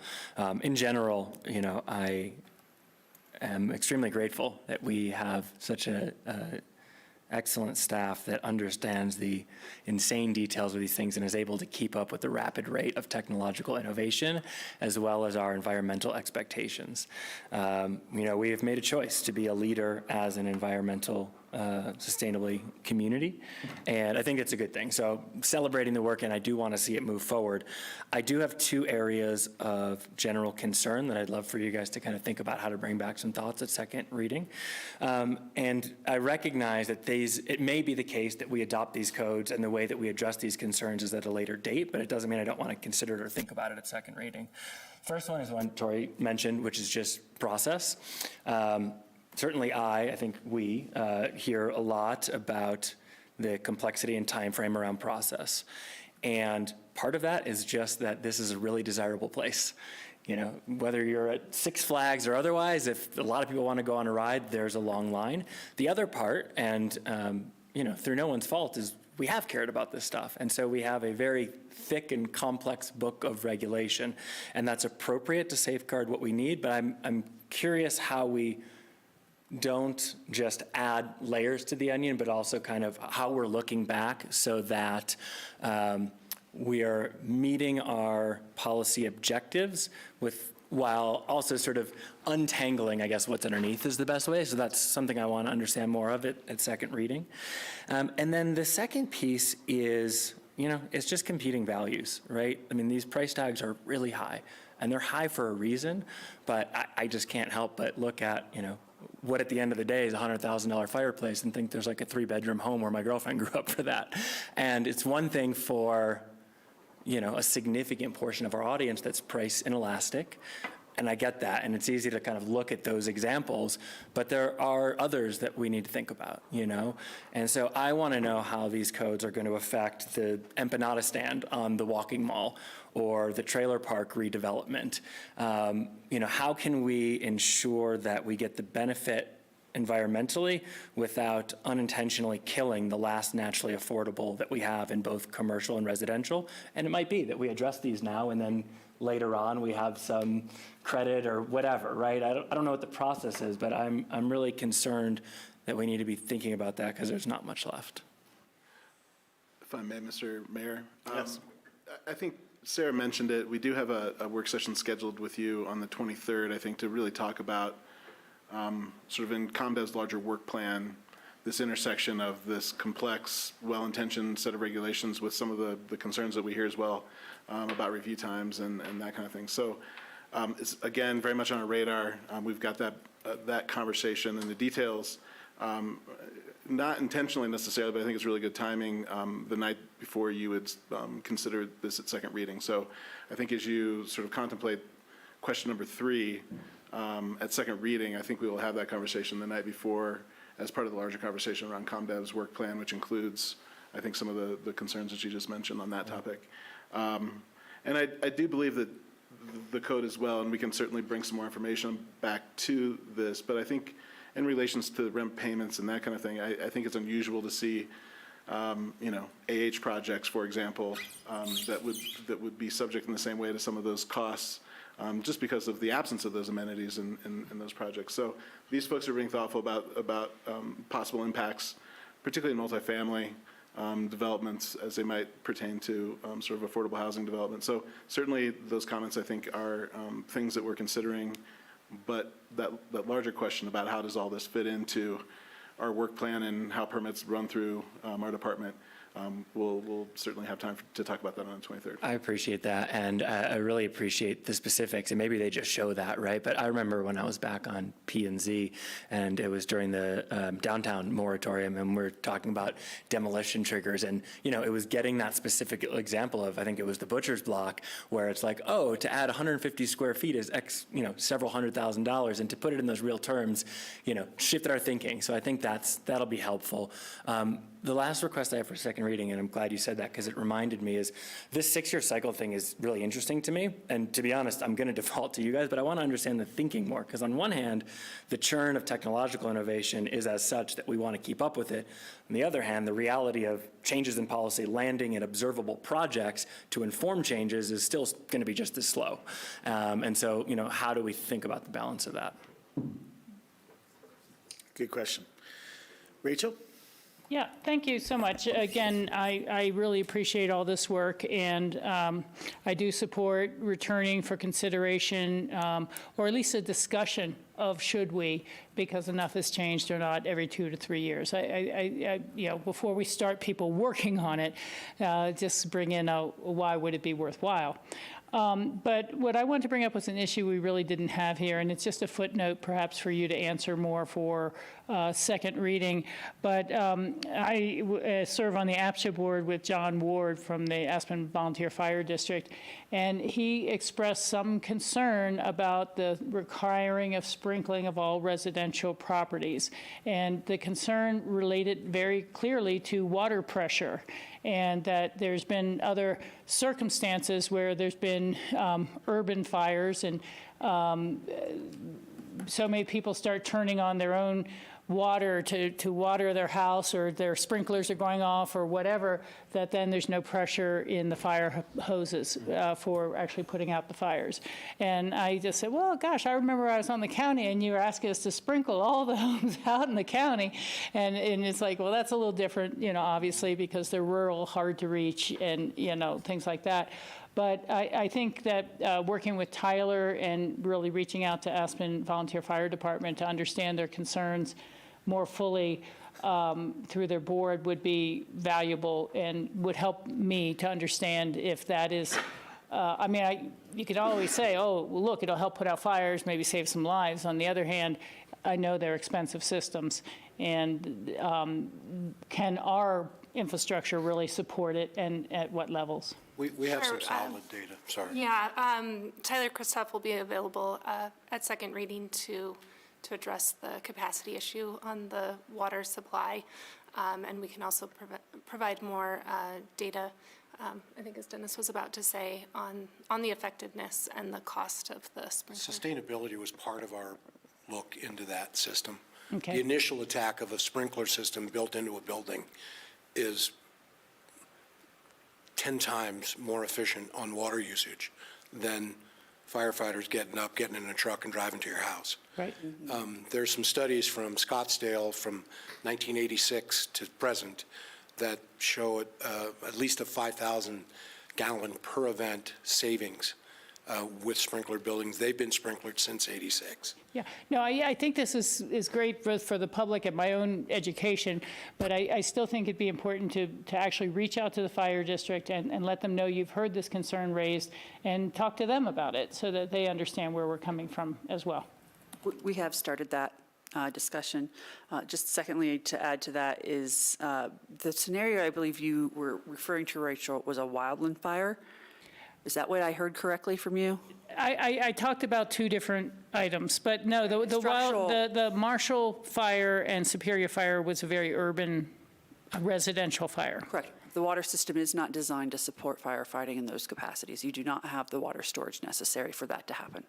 So what we're talking about is structure fire, and the code is looking at how do we deal with structure fires and managing and mitigating their spread through prevention or these immediate response opportunities we have through both the water suppression systems in the building and the building materials that are used. So I just want to, for the community's sake, I want to clarify these are two very different scenarios about where the building code has a role and where it doesn't. Yeah, and I'm just bringing forward the comment from the fire district that they have concerns with what they're doing and they'd like to understand it a little better, and some outreach. So that's all. Thank you. They did lower their number from 5,000 to 3,000 this year. It was previous that if your structure was over 5,000 square feet, 2 or more stories, 4 or more units, you had to be fire sprinklered. They lowered that 5,000 foot trigger to 3,000. So now it's 3,000 square feet, 2 or more stories, 4 or more units. So the percentage of homes less than 3,000 square feet in Aspen with 2 stories or 4 units is going to be very minimal. We had this conversation with fire, but we've got some good data. We'll bring it to you. Yeah, no, I appreciate it. Again, I am relaying a comment from the head of the fire district to you. You don't have to convince me, you have to talk to them. Thank you.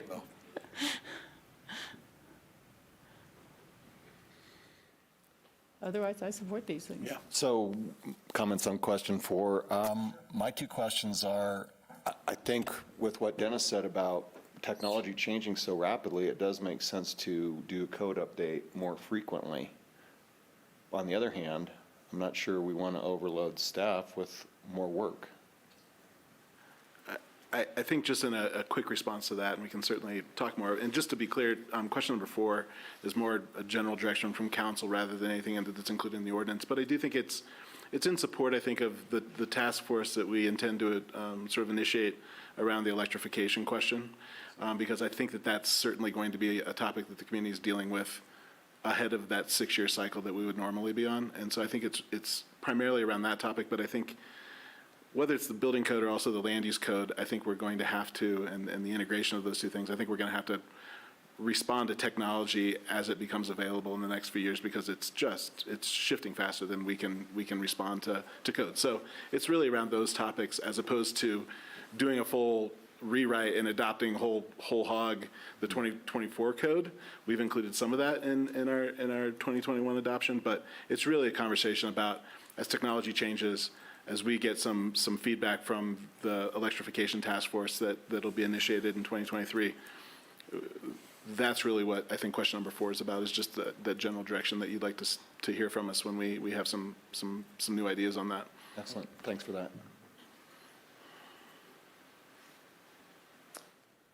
Any more slides? Just conclusion. In conclusion, staff recommends adoption of Ordinance 1 at first reading as proposed. I believe we covered it in the discussion, but if there's any other further questions or requests for additional information for staff to bring to second reading, please let us know. Rachel? Yeah. I'm going to support this at first reading and move it to second reading. I just kind of wanted to remind ourselves that going between first and second reading, you can generally narrow something down and make it smaller, but you can't really add on things that weren't in first reading. So if there were items that folks felt were really missing from this and they wanted to talk about it, now would be the time as opposed to later. But we can narrow it, change it, and make it smaller. Yeah. That was the intention primarily of the first 2 questions, that I think were technical in nature and really set some thresholds. We're super supportive of your direction on that, and it aligns with our thinking. But those were the 2 questions that we were concerned about moving to second reading, just to make sure that that was in alignment with your expectations. Okay. So that's why we focus on those 2 questions particularly. Thank you. I would make a motion to adopt on first reading Ordinance 1 as proposed. I'll second. We have a motion and a second. Any further discussion? We have a roll call vote for Ordinance 1. Councillor Doyle? Yes. Councillor Mesereau? Yes. Councillor Richards? Yes. Mayor Tory? Yes. Thank you guys very much. Thank you. Thank you, folks. Thank you. See you in 2 weeks.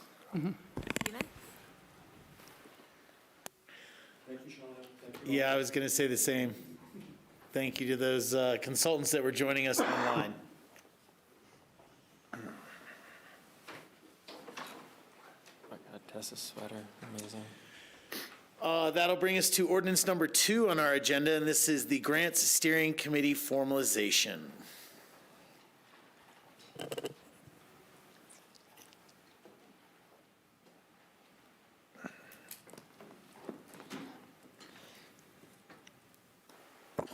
Hi, everyone. I do not have a presentation. I think this will just have a very brief background.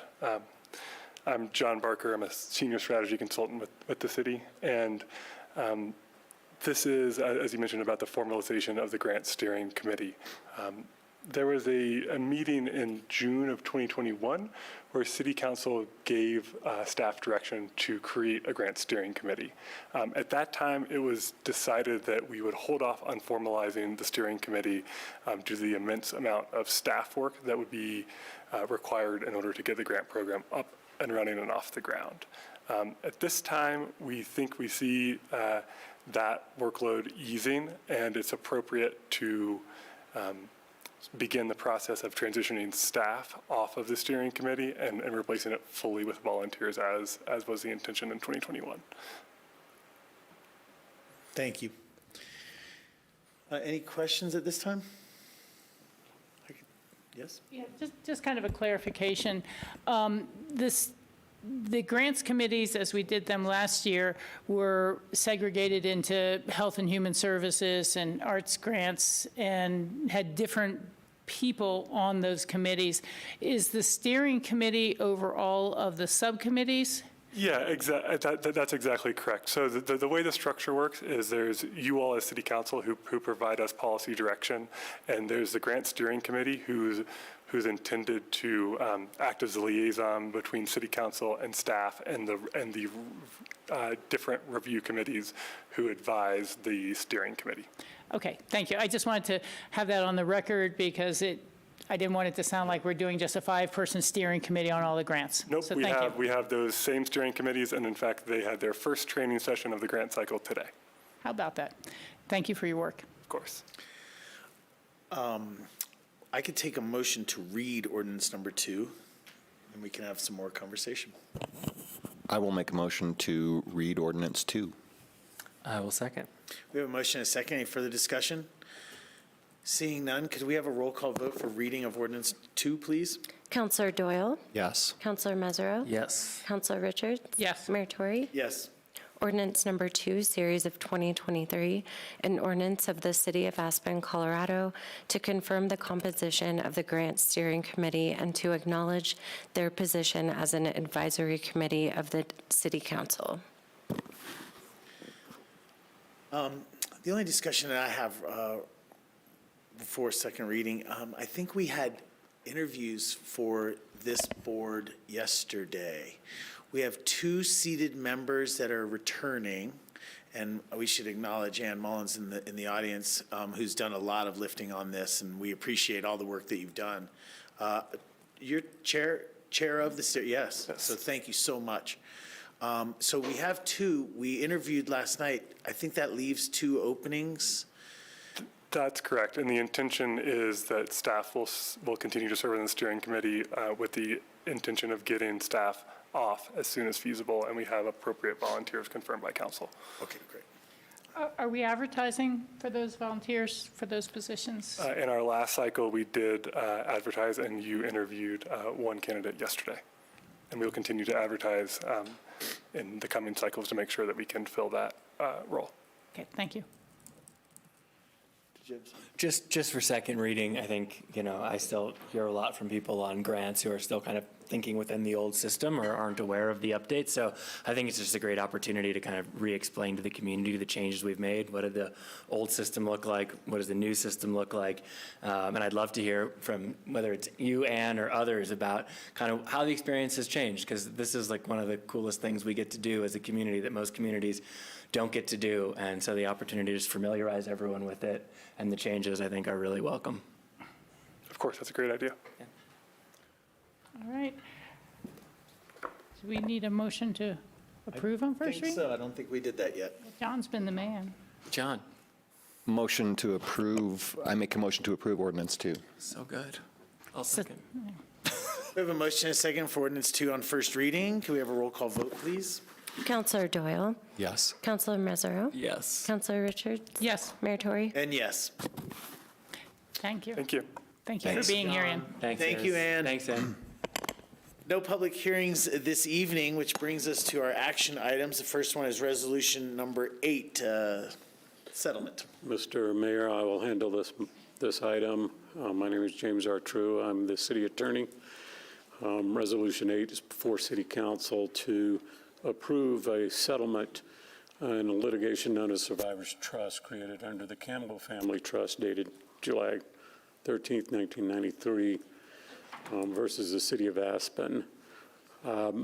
This case is not really adversarial to the City of Aspen. It's brought by the owners of the property, who've owned this property since 1993, or actually for over 50 years.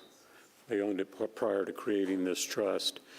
But it's the goal of the litigation was to address the fact that this is an unusually configured piece of property in the City of Aspen.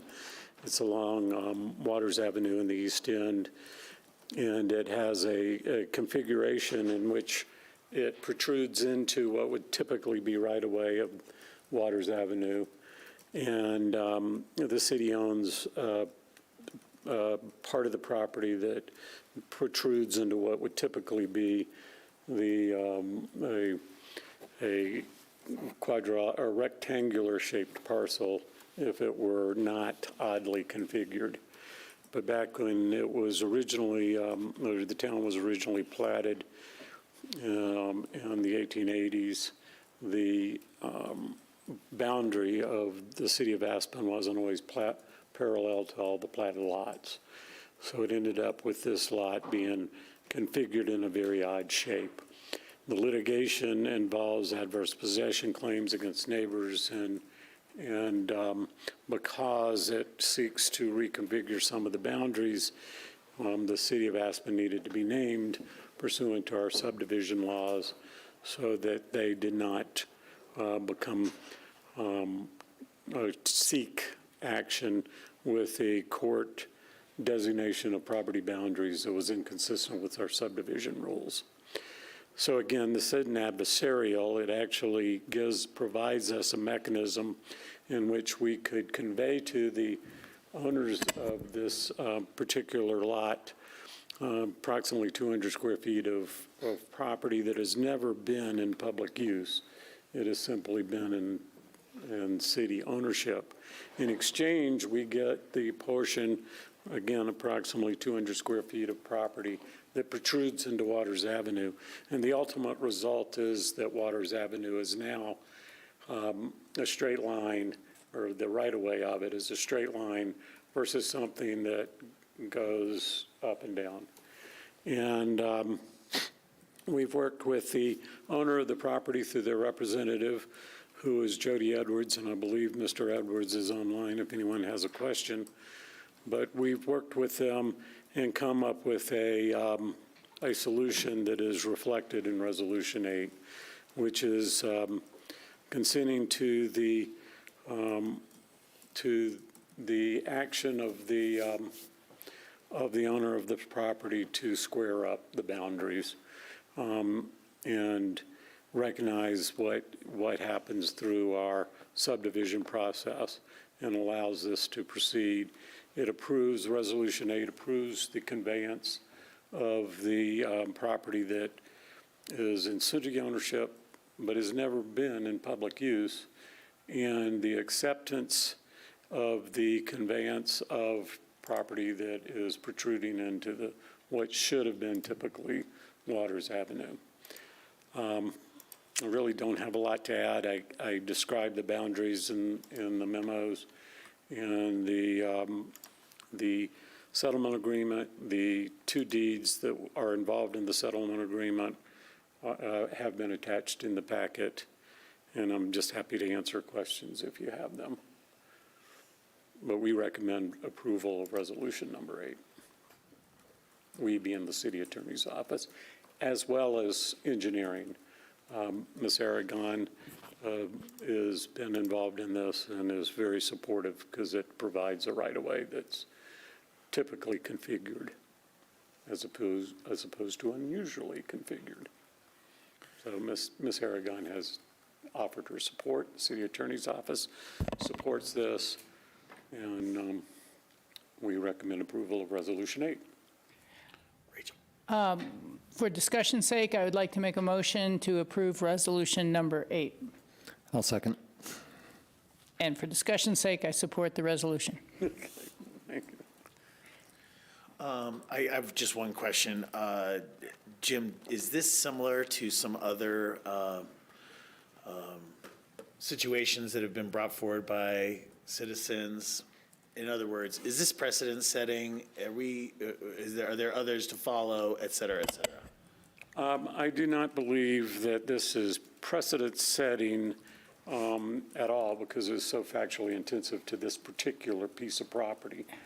I would note that there are properties along the boundaries and there are some unusual properties that exist in town that we've addressed issues that have come up where the right-of-way and prior boundary lines have affected this. But I know that there's some within the boundaries along most of the right-of-ways, this has no impact.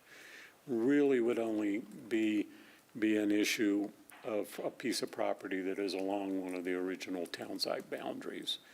And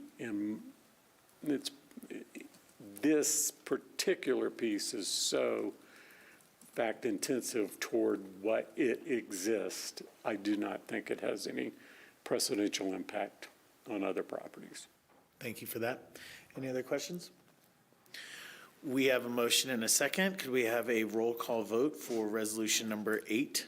Councillor Doyle? Yes. Councillor Mesereau? Yes. Councillor Richards? Yes. Mayor Tory? Yes. That'll bring us to our next action item, which is the Aspen Skiing Company World Cup support request.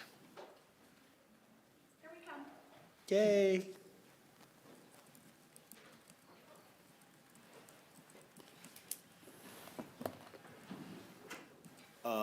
Everybody should hail the king at this.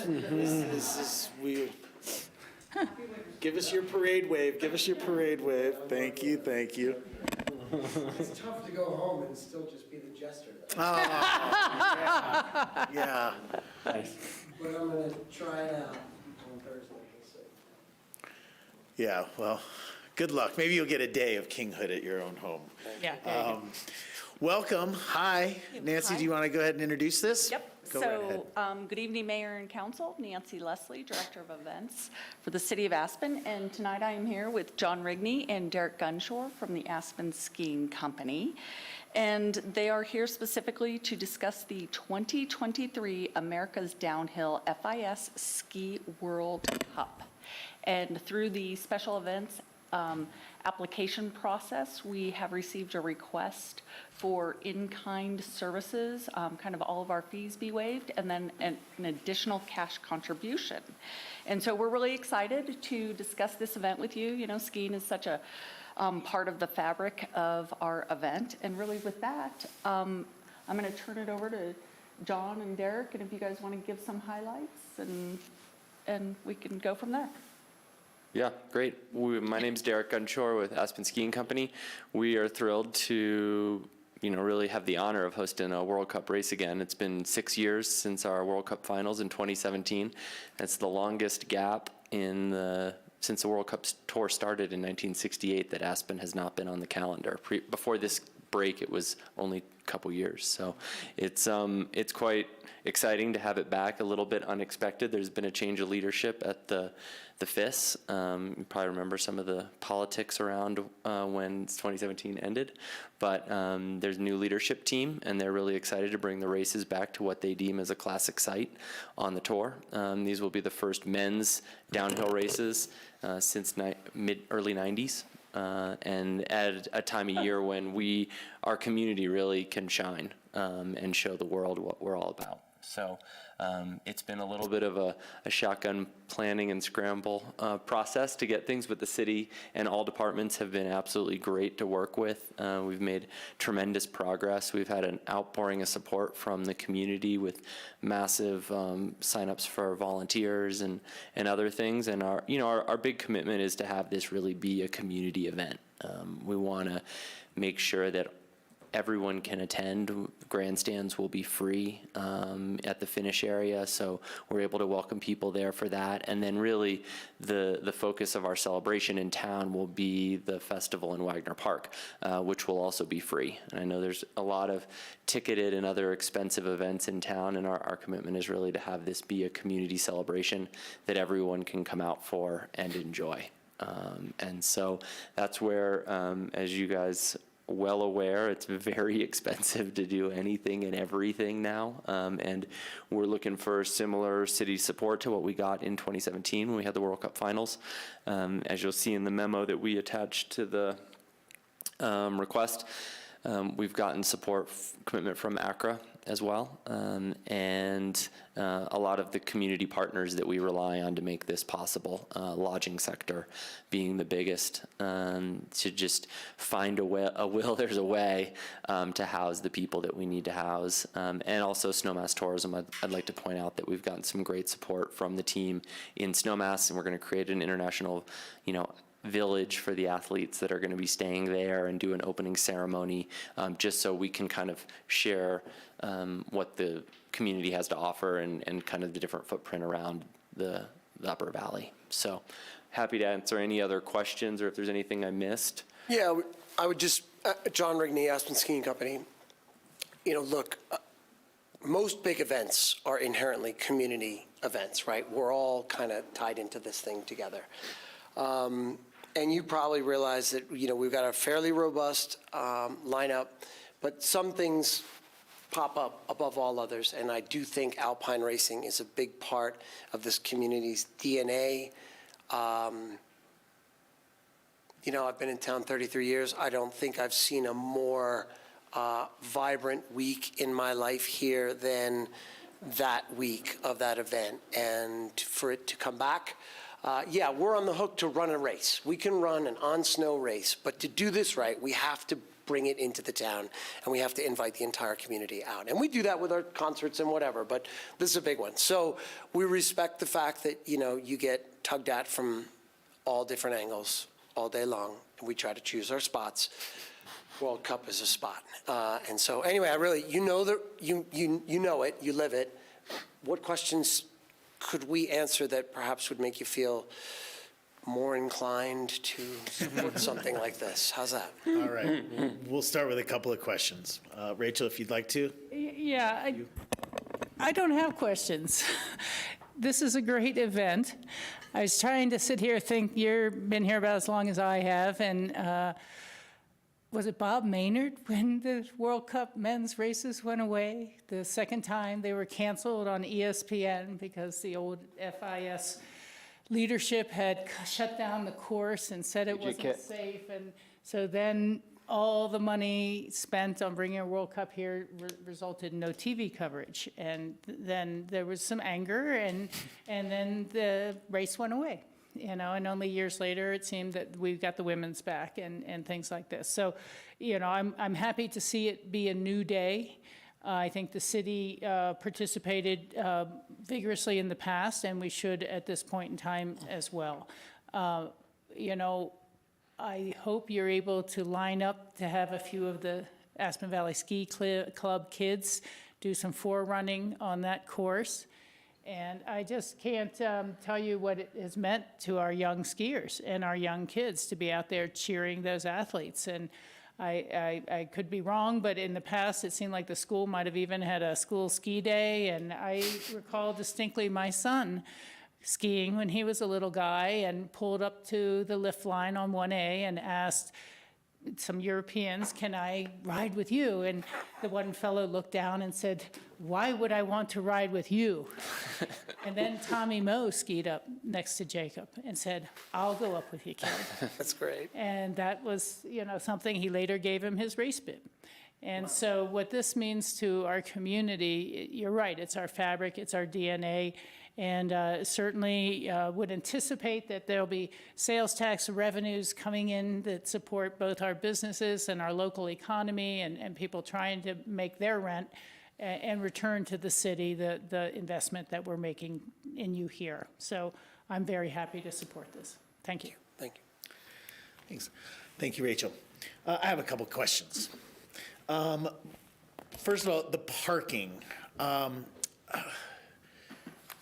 Are we making sure that we're doing our best for the least impactful parking? I mean, if there's one thing we hear about, if Ward was here, he'd go through his Trinity.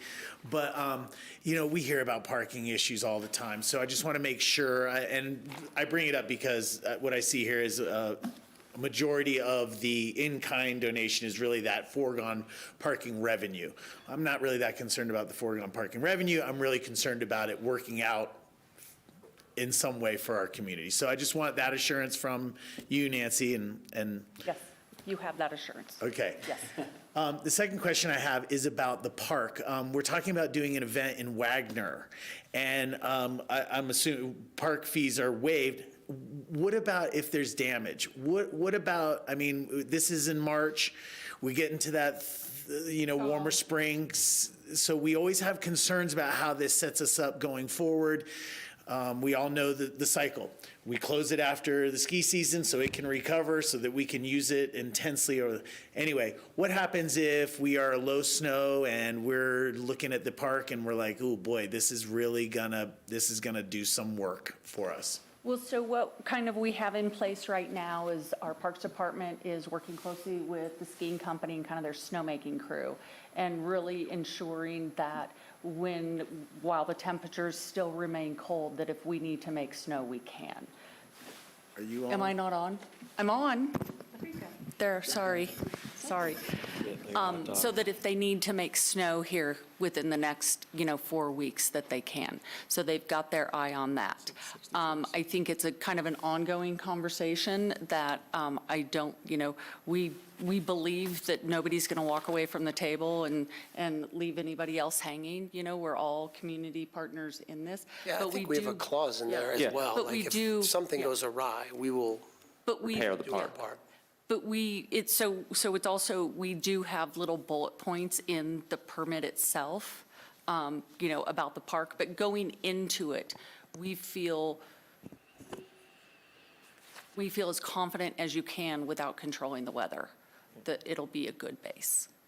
And I think you're remembering too about the lake effect we had in Wagner Park at the last time, and we are 2 weeks earlier this year than we were the last time.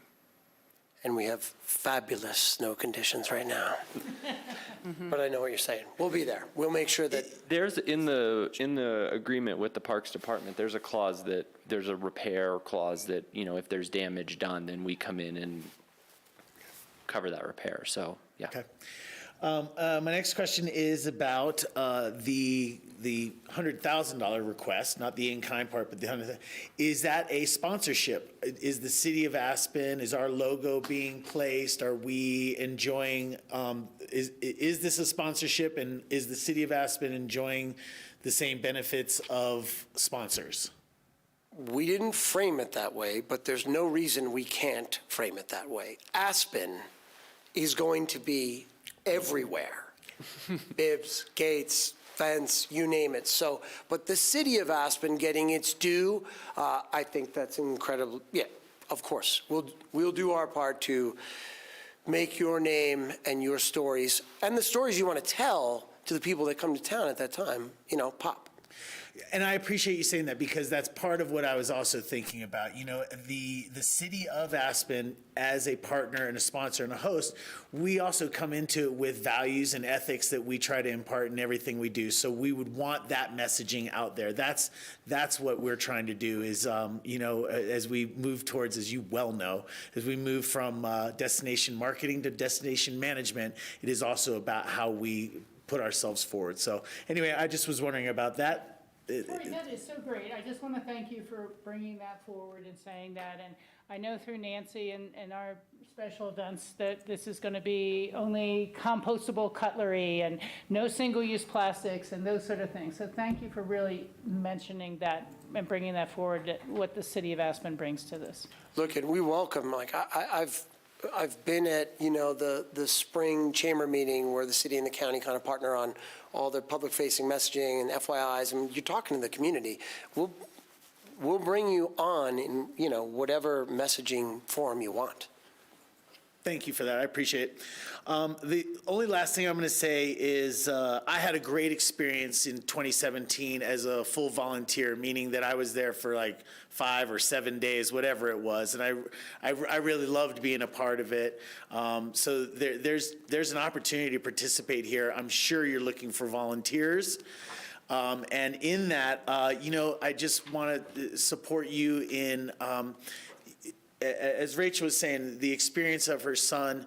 I know so many people that come to Aspen, and the things that they take with them are both the memories that they have, but also the cool things they get from events like this. So if the city's money is in any way going to kind of that, sharing of experience, then I'm all for it. You have my support tonight, and I appreciate you answering the questions and concerns that I have. Sure, thank you. Thanks. John. I want to mimic what Torrey said. Derek's already heard this story, but I also volunteered 5 days during the 2017 championships, and I've told this to a lot of people. It was one of the best weeks of my life, including vacations. I mean, just the experience of being on the mountain early. The Wagner Park setup was awesome, except it was a little wet.